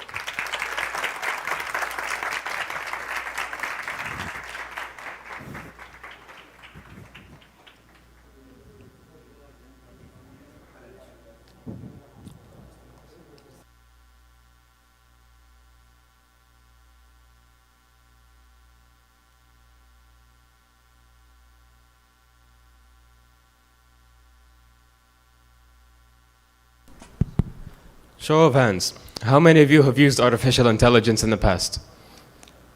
All right. Well, I would assume that you trust artificial intelligence to be able to complete, process, and perform complex tasks, whatever they may be.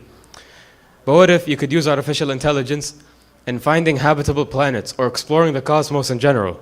Should you still trust it? Well, lucky for you, our next speaker has the answer. Ladies and gentlemen, please welcome to the stage Ahmed Al-Musa.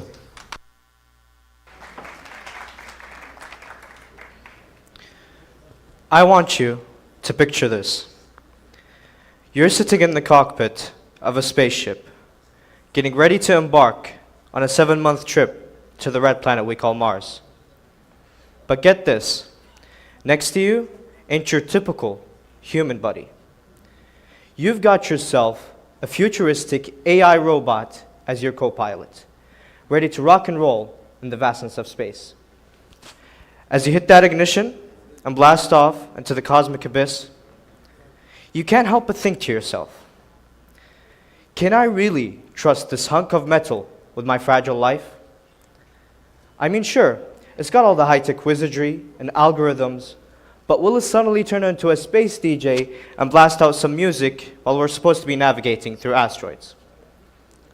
I mean, AI taking over space exploration might sound like something out of a sci-fi film. But hear me out. AI is advancing rapidly, and it's not far-fetched to think it could revolutionize how we conduct space missions. But as we approach this reality, we need to ask ourselves some important questions. What are the pros and cons? What about the ethical side?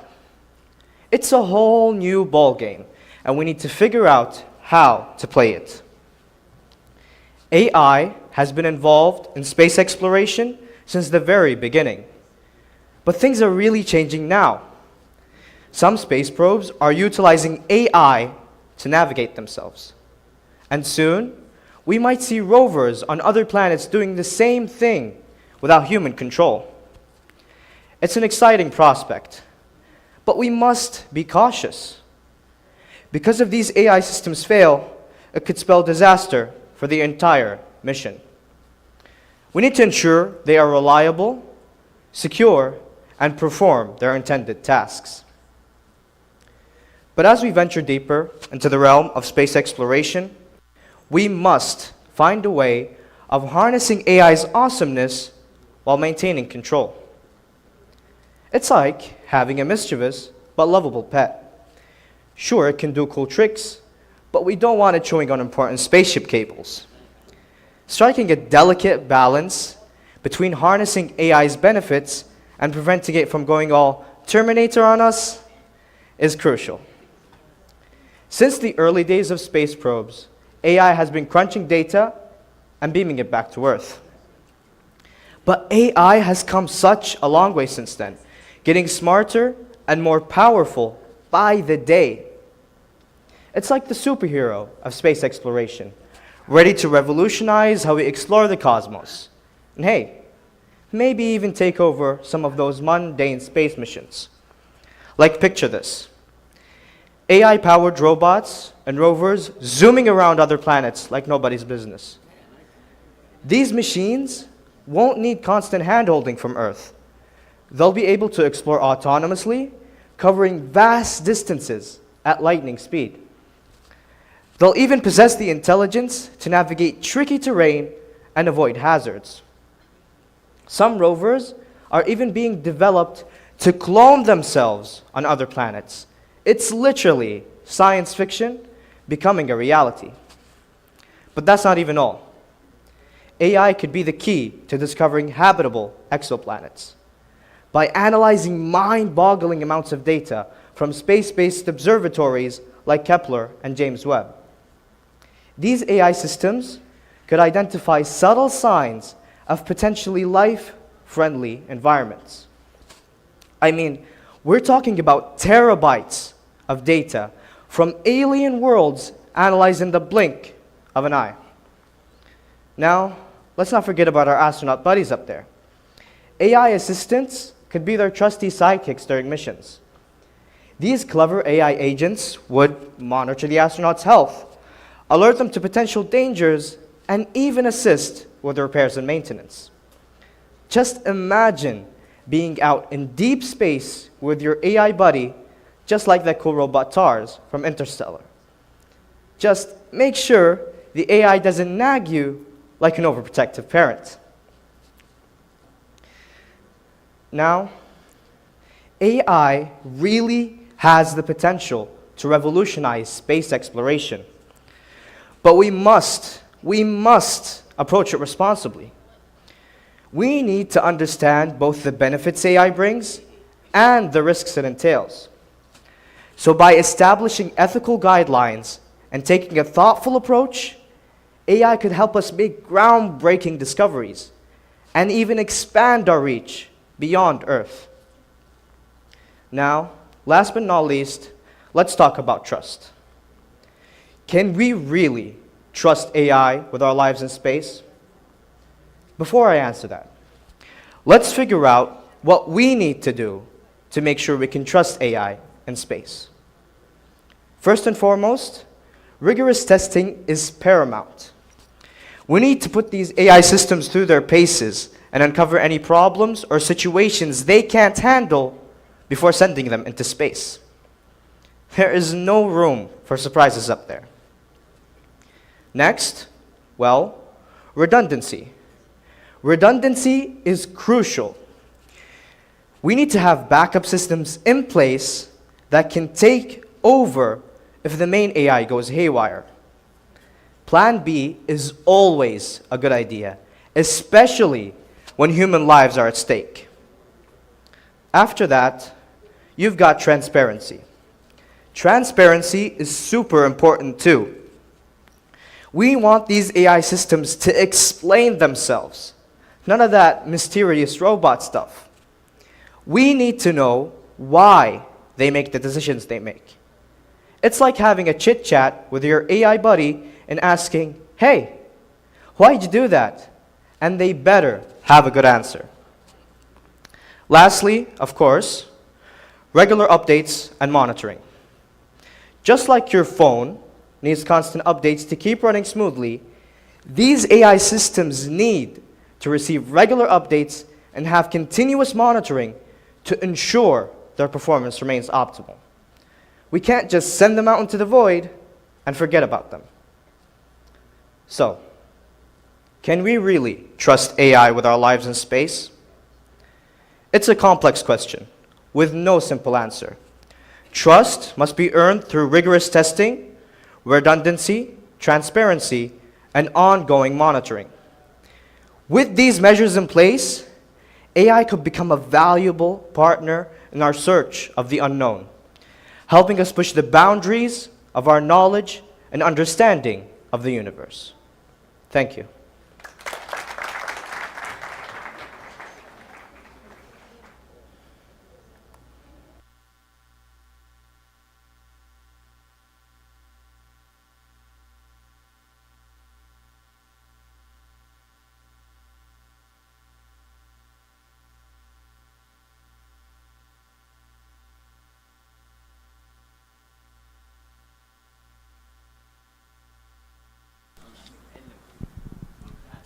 Honored guests, get ready to be moved by a truly remarkable journey.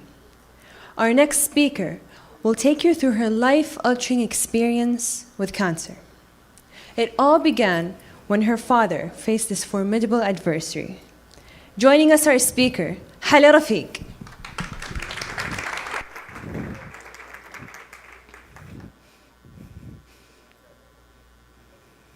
Hello.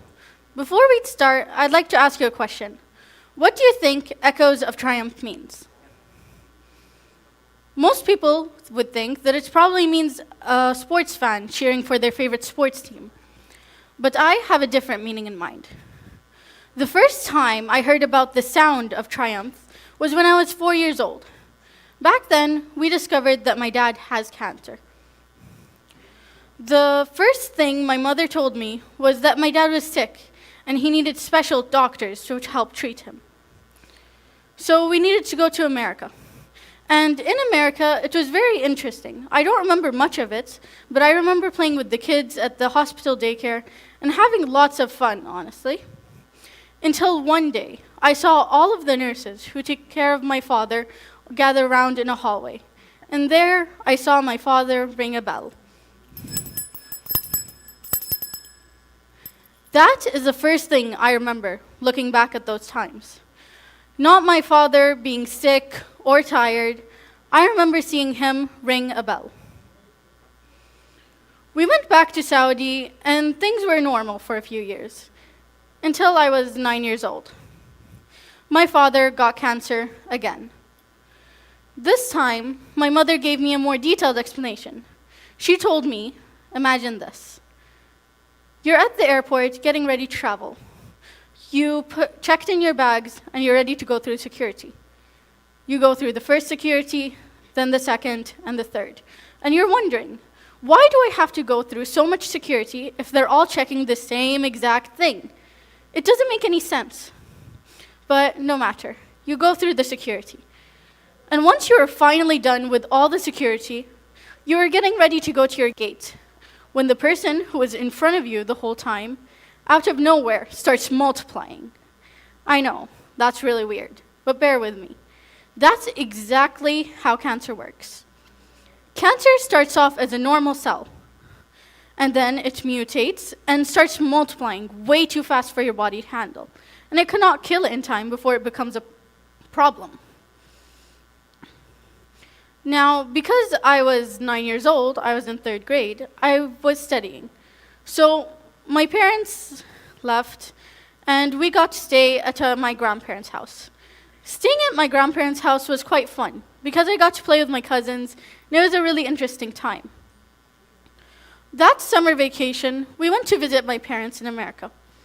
And I remember this one specific day, where we were waiting in the waiting room, waiting for my father to be done with his appointment, and I heard a distant ring of a bell.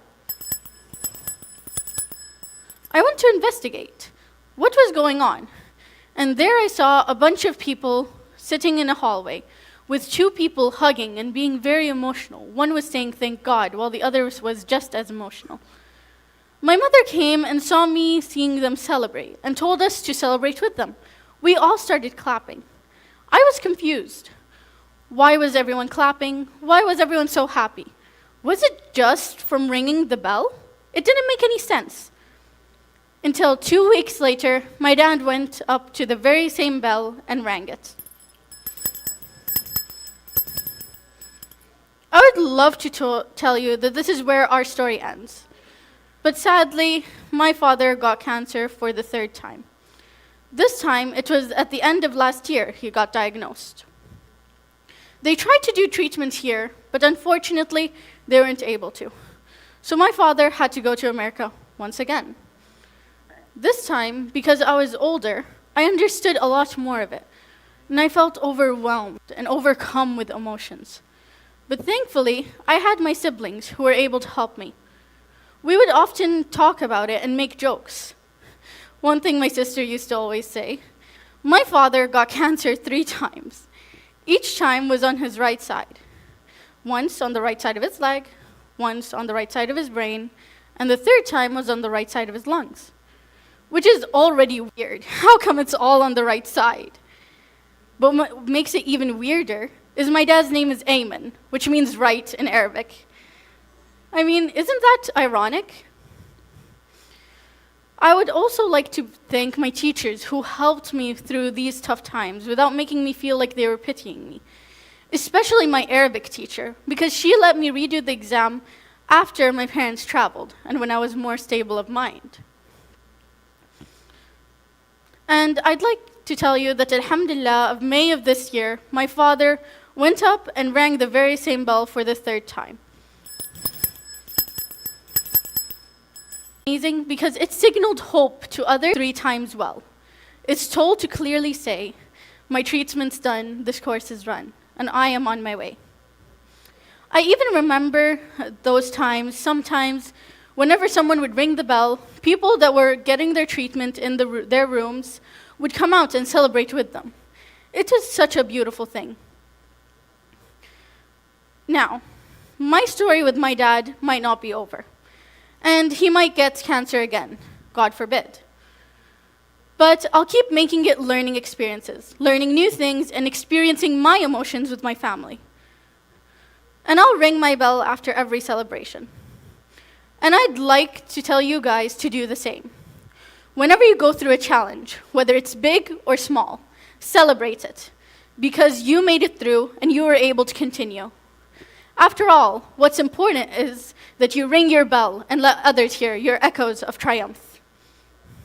Thank you.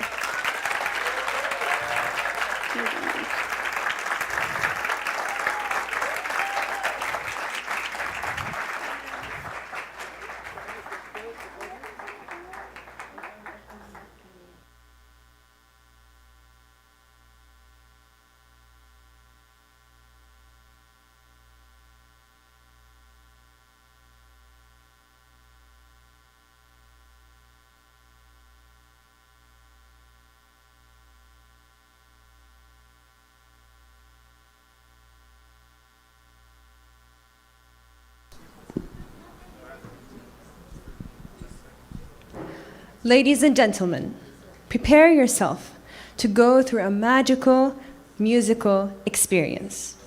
Introducing Kayla Hendricks, a skilled clarinet musician who knows how to work her instrument with precision. Please welcome our musician.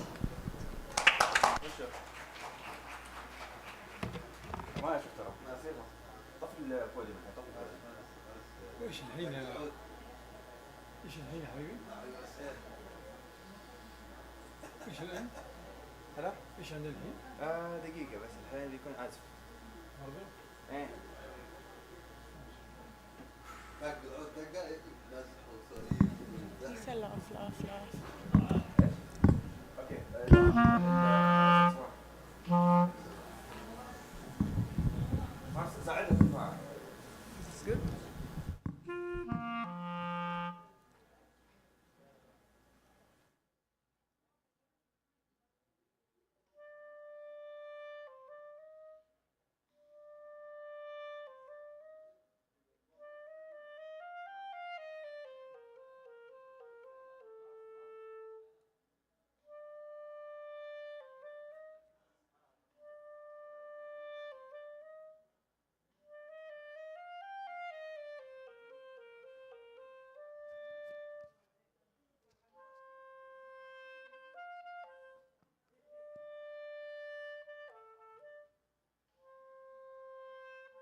How about we take a break from all these talks about AI and the future and talk about something a bit more fundamental?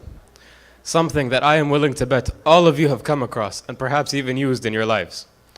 Something that, despite its rudimentary nature, has the power to influence nations: storytelling. Ladies and gentlemen, allow me to introduce Abdul Khaliq al-Malefi and Ziad Hariri to speak on the power of storytelling.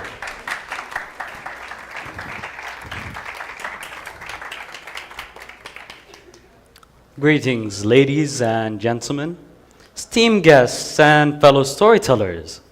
Are you ready to embark on a journey that will not only challenge your beliefs, but also ignite your imagination and change the way you perceive the world around you? After, of course, you listen to our talk. So, are you ready? And to make sure that everyone here is ready, try imagining this exact scenario. Try putting yourself in my shoes at this exact stage, at this exact moment. And I'm being dead serious. You will be the one presenting the TEDx talk. You'll be standing on a threshold of a realm where words hold the power to captivate, inspire, and shape people's very own existence. Can you feel the anticipation coursing through your veins just by the thought of it? And let me tell you from personal experience, being on stage is no joke. It is nerve-wracking. So why don't we all settle down for a moment? Try closing your eyes. Reflect on the stories that shaped your own life. What emotions do they convey? What lessons have they taught? Inhale the sweet scent of possibility as we dive in the vast landscapes of narratives where the ordinary becomes extraordinary and the impossible becomes possible. My friends and dear audience, are you ready to unlock the transformative power of stories? Let us gather our collective imagination and embark on a thrilling odyssey of words where the only limit is the boundless expanse of your own mind. Welcome to a symphony of words that will resonate within each one of you, long after the final note has been struck. Let's begin this talk with a story. Don't judge a book by its cover. I remember the first time I heard this timely statement. It was all the way back when I was 6 years old. It was a Saturday afternoon. Me and my mother were at the library. We were walking down the endless corridors of books, all of which looked absolutely boring to my 6-year-old brain. My mother wanted me to choose a book to read at home, probably to get me into reading at a young age. But with every book she pulled out of the shelf, I'd give her nothing but rejection while crying, "Those books look boring." My mother, fed up with me, gave me the following famous words of wisdom. She told me, "Don't judge a book by its cover." Until now, I remember this exact scenario, and I vaguely remember thinking to myself, "Don't judge a book by its cover? That sounds ridiculous." I mean, honestly, take a moment and think about it. Can you name one person who doesn't judge a book by its cover? The whole point of a book cover is for it to convey the entire message of the book in one page. It was literally designed to be judged. I mean, no one goes into a library and judges each book by opening it and reading the first few pages. Nobody does that. That's why we always judge books by their covers. Okay, that's my story with Don't Judge a Book by its cover. But what was the whole point of that story? Was it to entertain you? Was it to waste your time? Maybe it was to tell you my opinion. Actually, it was to influence your opinion. You see, stories have the ability to greatly impact our perspectives and opinions. It's honestly remarkable how much influence a captivating story can hold. Now, you may not believe this at first. I didn't. But I plan to prove it to you. To do that, let's use my story as an example. Let me ask you a question. How many of you in this audience believed, before I told my story, that you should never judge a book by its cover? I assume the answer is most of you.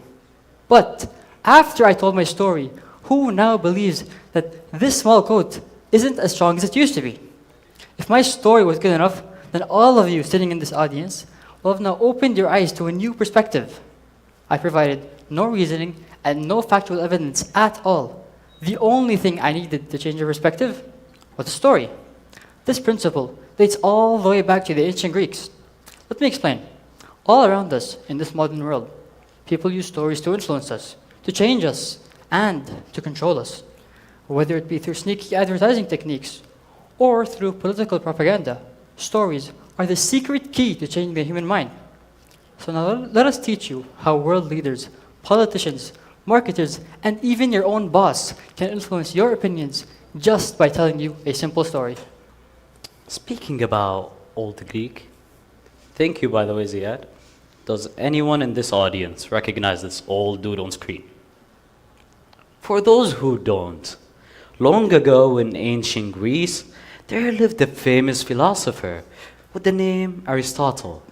He was widely known for his vast achievements in multiple different horizons, including physics, literature, ethics, but most importantly, logic. He was truly a pioneer in his time in logic. It was he who first differentiated between the three different types of appeals: ethos, logos, pathos. Why don't we get to know these appeals more, shall we?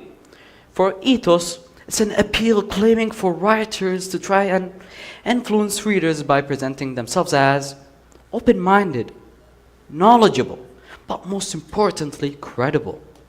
Would you believe or follow someone that is not credible? Yeah, this may seem like a stupid question, but the answer would be no for the most of us. Let's move to the second appeal, logos.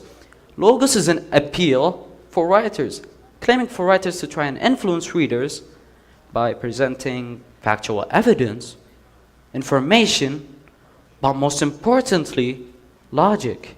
Allow me to ask you the same stupid question again. Would you believe or follow someone that was not logical? Well, the answer would be no again.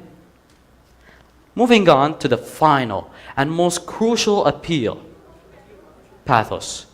Pathos is an appeal claiming to hit emotional targets within the readers. You might ask yourself why, or ask me why. It is to form a connection. You see, for us humans, we are known to be emotional. We act on empathy and hormones. And this exact quality is what storytelling takes advantage of. And humans don't convey their emotions through facial expressions, hand gestures, but also through our words, and something we call a story. But you know what?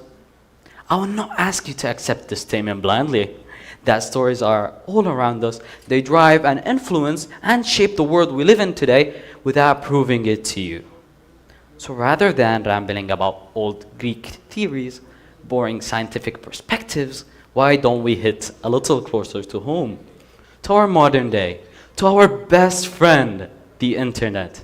You see, the internet is humanity's greatest achievement. I mean, there's nothing that you cannot find in the internet, whether it be directly or indirectly. Let's take one example, social media. It doesn't matter if it is just posts, comments, stories. These are platforms by which they flow on a daily basis, affecting what happens internationally. Why don't we speak about a relatable topic to everyone, every single one in this auditorium? Trends. Have you ever seen someone being influenced by a trend? And if you did, please raise your hand. Well, I didn't expect this much, but this shows to you that trends are all around us. And let me ask the parents a specific question. Have you ever seen your child being influenced by a trend? It doesn't matter if it's just through music, clothing, or even cars. And if you did, please raise your hand. See, most parents agree now.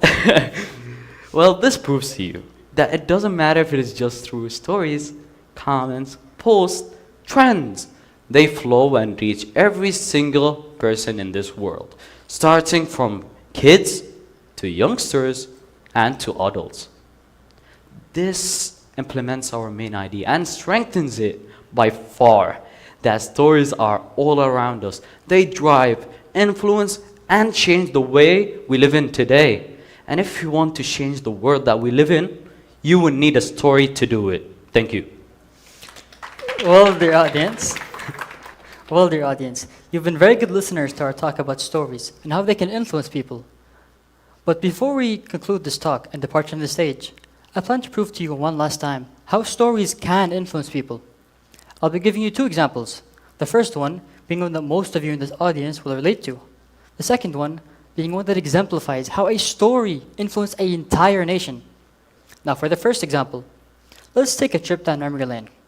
Try to remember the cherished memories of your childhood, sitting on your grandparents' lap as they told you their captivating stories of their memories and their experiences, leaving you in a sense of happiness, inspiration, and entertainment. These stories had more to them than just entertainment. They were a powerful form of storytelling that shaped your understanding of the world. Similarly, try to remember being in class, listening to the stories being told by your teachers. These narratives are inevitably linked to their life experiences and form part of what is termed the hidden curriculum. These stories served as an invisible thread, connecting us to the values, traditions, and wisdom of our community. Whether it was a story with a moral lesson or a historical account that instilled a sense of pride, these stories had a profound impact on our character. Moving on to the second example. The second example is none other than an African-American legend who changed the world forever. In the mid-20th century, Martin Luther King Jr. harnessed the power of storytelling to drive social change. His story was a compelling blend of the three Aristotle appeals, captivating audiences with its moral integrity, credibility, and emotional resonance. Through his powerful narrative, he not only earned the trust of the communities, but also influenced a ruling capital to change its ways. This remarkable achievement exemplified how storytelling can change the world. That, dear audience, is how impactful stories can be. From the ancient teachings of Aristotle to the modern-day influence of the internet, stories have proven to be a potent force for change. But it doesn't end there. Each of us in this very auditorium possess the potential to become powerful storytellers, to share our experiences and perspectives that can leave a memorable impact on the world. So let us open ourselves to the transformative power of stories. Let us share our stories, listen to others, and be inspired to create a future where narratives of empathy, understanding, and positive change prevail. Together, we can forge a world that embraces the awe-inspiring influence of stories. Ladies and gentlemen, thank you for listening.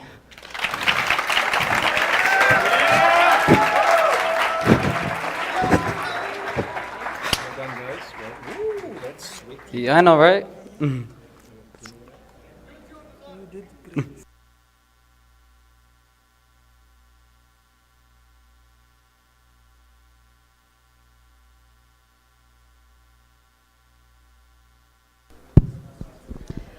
Ladies and gentlemen, if we could kindly request your attention, we have an opportunity to hear from a visionary leader who's been instrumental in making this event a reality.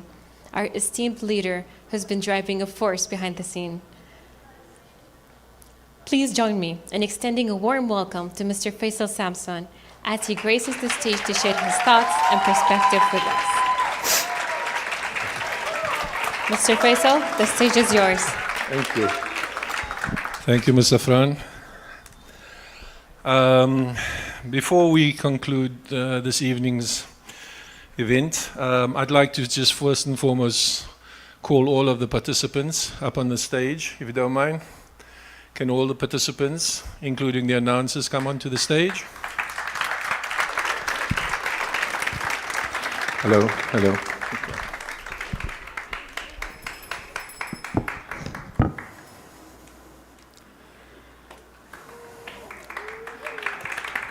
I think they deserve a hearty round of applause, ladies and gentlemen.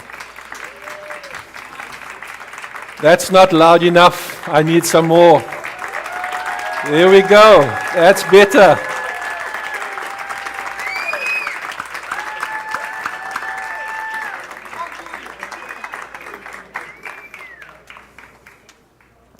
Are we missing anybody? Salma. I think Salma might not be here. I think she's gone to the hospital. Yeah.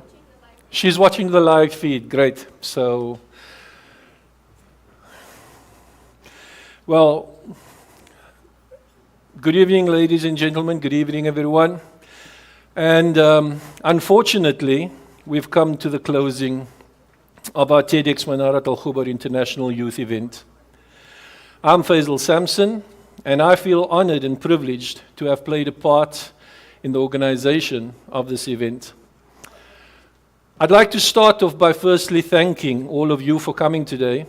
You can't imagine how much it means to all of us, knowing that you are willing to sacrifice your precious time and have made it your mission to honor us with your presence today.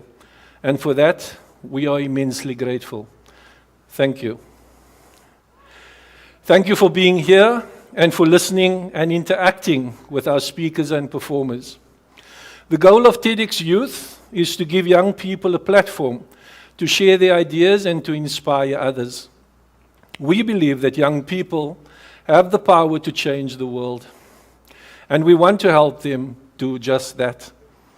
Today we have witnessed firsthand the brilliance, creativity, and unwavering commitment of our generation.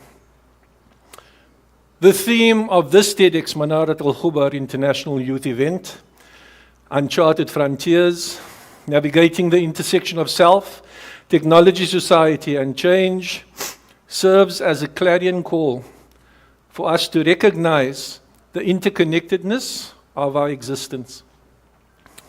We are not merely individuals navigating our own unique journeys, but rather we are inextricably linked to the fabric of society, shaped by the forces of technology and propelled forward by the tides of change. Excuse me, I've got a bit of a cold. Let me just... My all-time idol, sports icon, and probably the greatest boxer of all time, Muhammad Ali, when called upon by a congregation of Harvard students at a commencement speech to provide them with a few words of wisdom, and this is probably the shortest but most profound poem ever written, said the following two words: me, we. This poem, as simple as it may seem, speaks to the essence of who we are as human beings. We are individuals, but we are also part of a larger community, interconnected with a responsibility to each other, stronger connected than we are apart. An aspect well worth being cognizant and reminded of. Hosting an event like this doesn't just happen overnight. It's the result of months of meticulous planning and practice, the collective efforts of many hands, and endless hours of work towards making the event a reality. Yeah, thank you.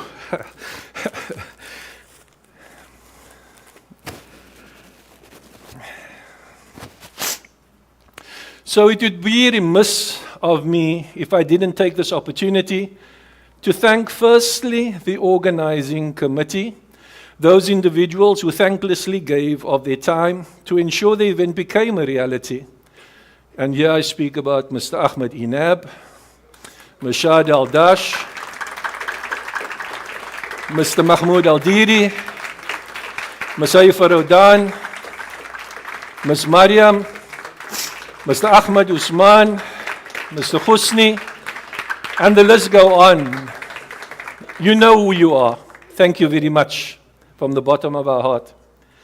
A huge thank you to all the students, mentors, Mrs. Jamal Bilfakir, Mr. Novel Peterson, Ms. Zafran Al-Hajri, and finally, Ms. Nazu Masroor, who unfortunately couldn't be here with us today. We thank you for your tireless efforts in working with and guiding the students. To our announcers, Jude Al-Sati and Nawaf Al-Mutlaq, thank you for a sterling job tonight. You most certainly came up with innovative and creative ways to introduce your speakers. To the speakers, Thank you for sharing your ideas and your stories with us. But more so, thank you for allowing me to be a part of this journey. Thank you for allowing me to share in your struggle for perfection, to witness the tenacity, the grit, and the never say die attitude you all displayed. Yes, there were tears. Yes, there was doubt. But in the end, there was always laughter, smiles, and ultimately you triumphed. And nothing makes me happier than to see students succeed at these individual milestones, secure in the knowledge that success can be achieved if only we have belief and the self-confidence to achieve what we set our minds to. As the old adage goes, believe it to achieve it.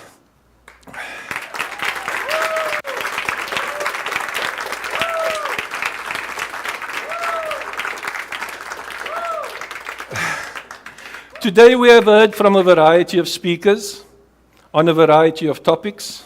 We've heard from Hafsa, Rumeisa, Madiha, Salma, Maria, and Abdulaziz, all giving us insightful ways with which to deal with a topic that is on everyone's lips right now, artificial intelligence, commonly known as AI, and the impact of social media and how we can go about leveraging it, as well as limiting the negative impact it can have on our lives.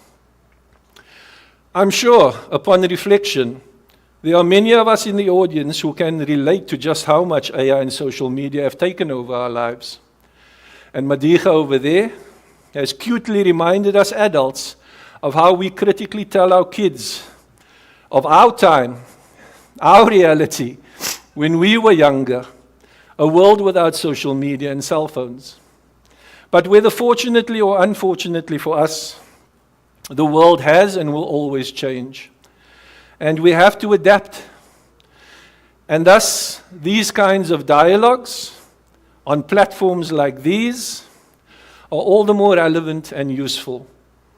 Having listened to everything said here today, I've certainly made a promise and commitment to myself, first and foremost, to try and limit my online time considerably. But I think I'm going to need a bit of help from a higher power to rid me of this addiction. Because believe me, the struggle is real. It only comes a close second to my sugar addiction. And that, I think, speaks volumes for just how addictive these aspects governing our lives have become. Today, we've also heard about navigating the future with AI by our side, remaining curious, the power of storytelling, being mindful, how fiction affects reality, how to deal with adversity, as well as the importance of following your dreams and never giving up on yourself. To all of our speakers, you've done yourselves proud.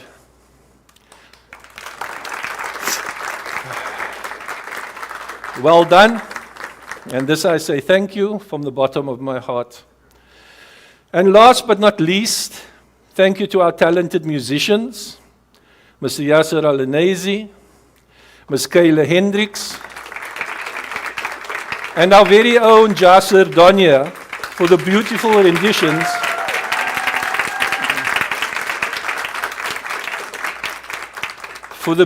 renditions on the piano, the oud, and the clarinet. There can be no doubt that music has the ability to soothe the soul, producing a kind of pleasure that very often cannot adequately be described in words. It has the ability to uplift us when we are down, inspire us, and unite us. A quotation attributed to the philosopher Plato aptly describes music in the following way: it gives a soul to the universe, wings to the mind, flight to the imagination, and life to everything. Your performances today were indeed moving and entertaining, and I thank you all for your contribution to making this event a success. And finally, without becoming overly philosophical or taking too much of your time, let me conclude by saying that I hope that you've been inspired by the speakers and performers today. I hope that you've learned something new, and I hope that you're feeling motivated to make a difference in the world. Remember that this doesn't end here. The dialogue needs to continue. We need to keep sharing our ideas and inspiring each other. We need to keep working together to make the world a better place. So I encourage you to go out and share what you've learned today with your friends, your family, and your community. Let's keep the conversation going. Let's keep spreading ideas, and let's keep making a difference. Thank you once again for coming today.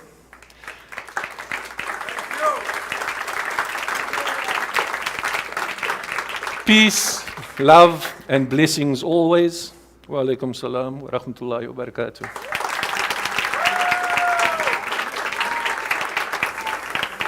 Thank you. Huh? Can I say a couple of words? Okay. You want to go?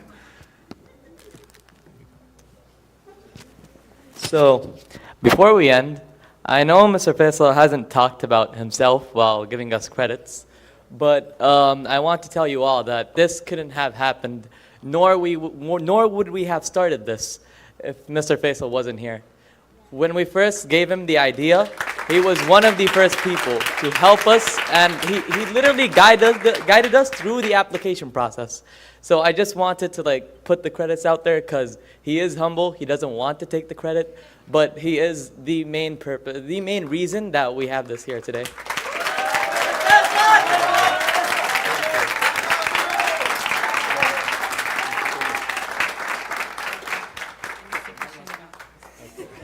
Thank you, Mr. Jamal. Thank you, Mr. Norval, for everything.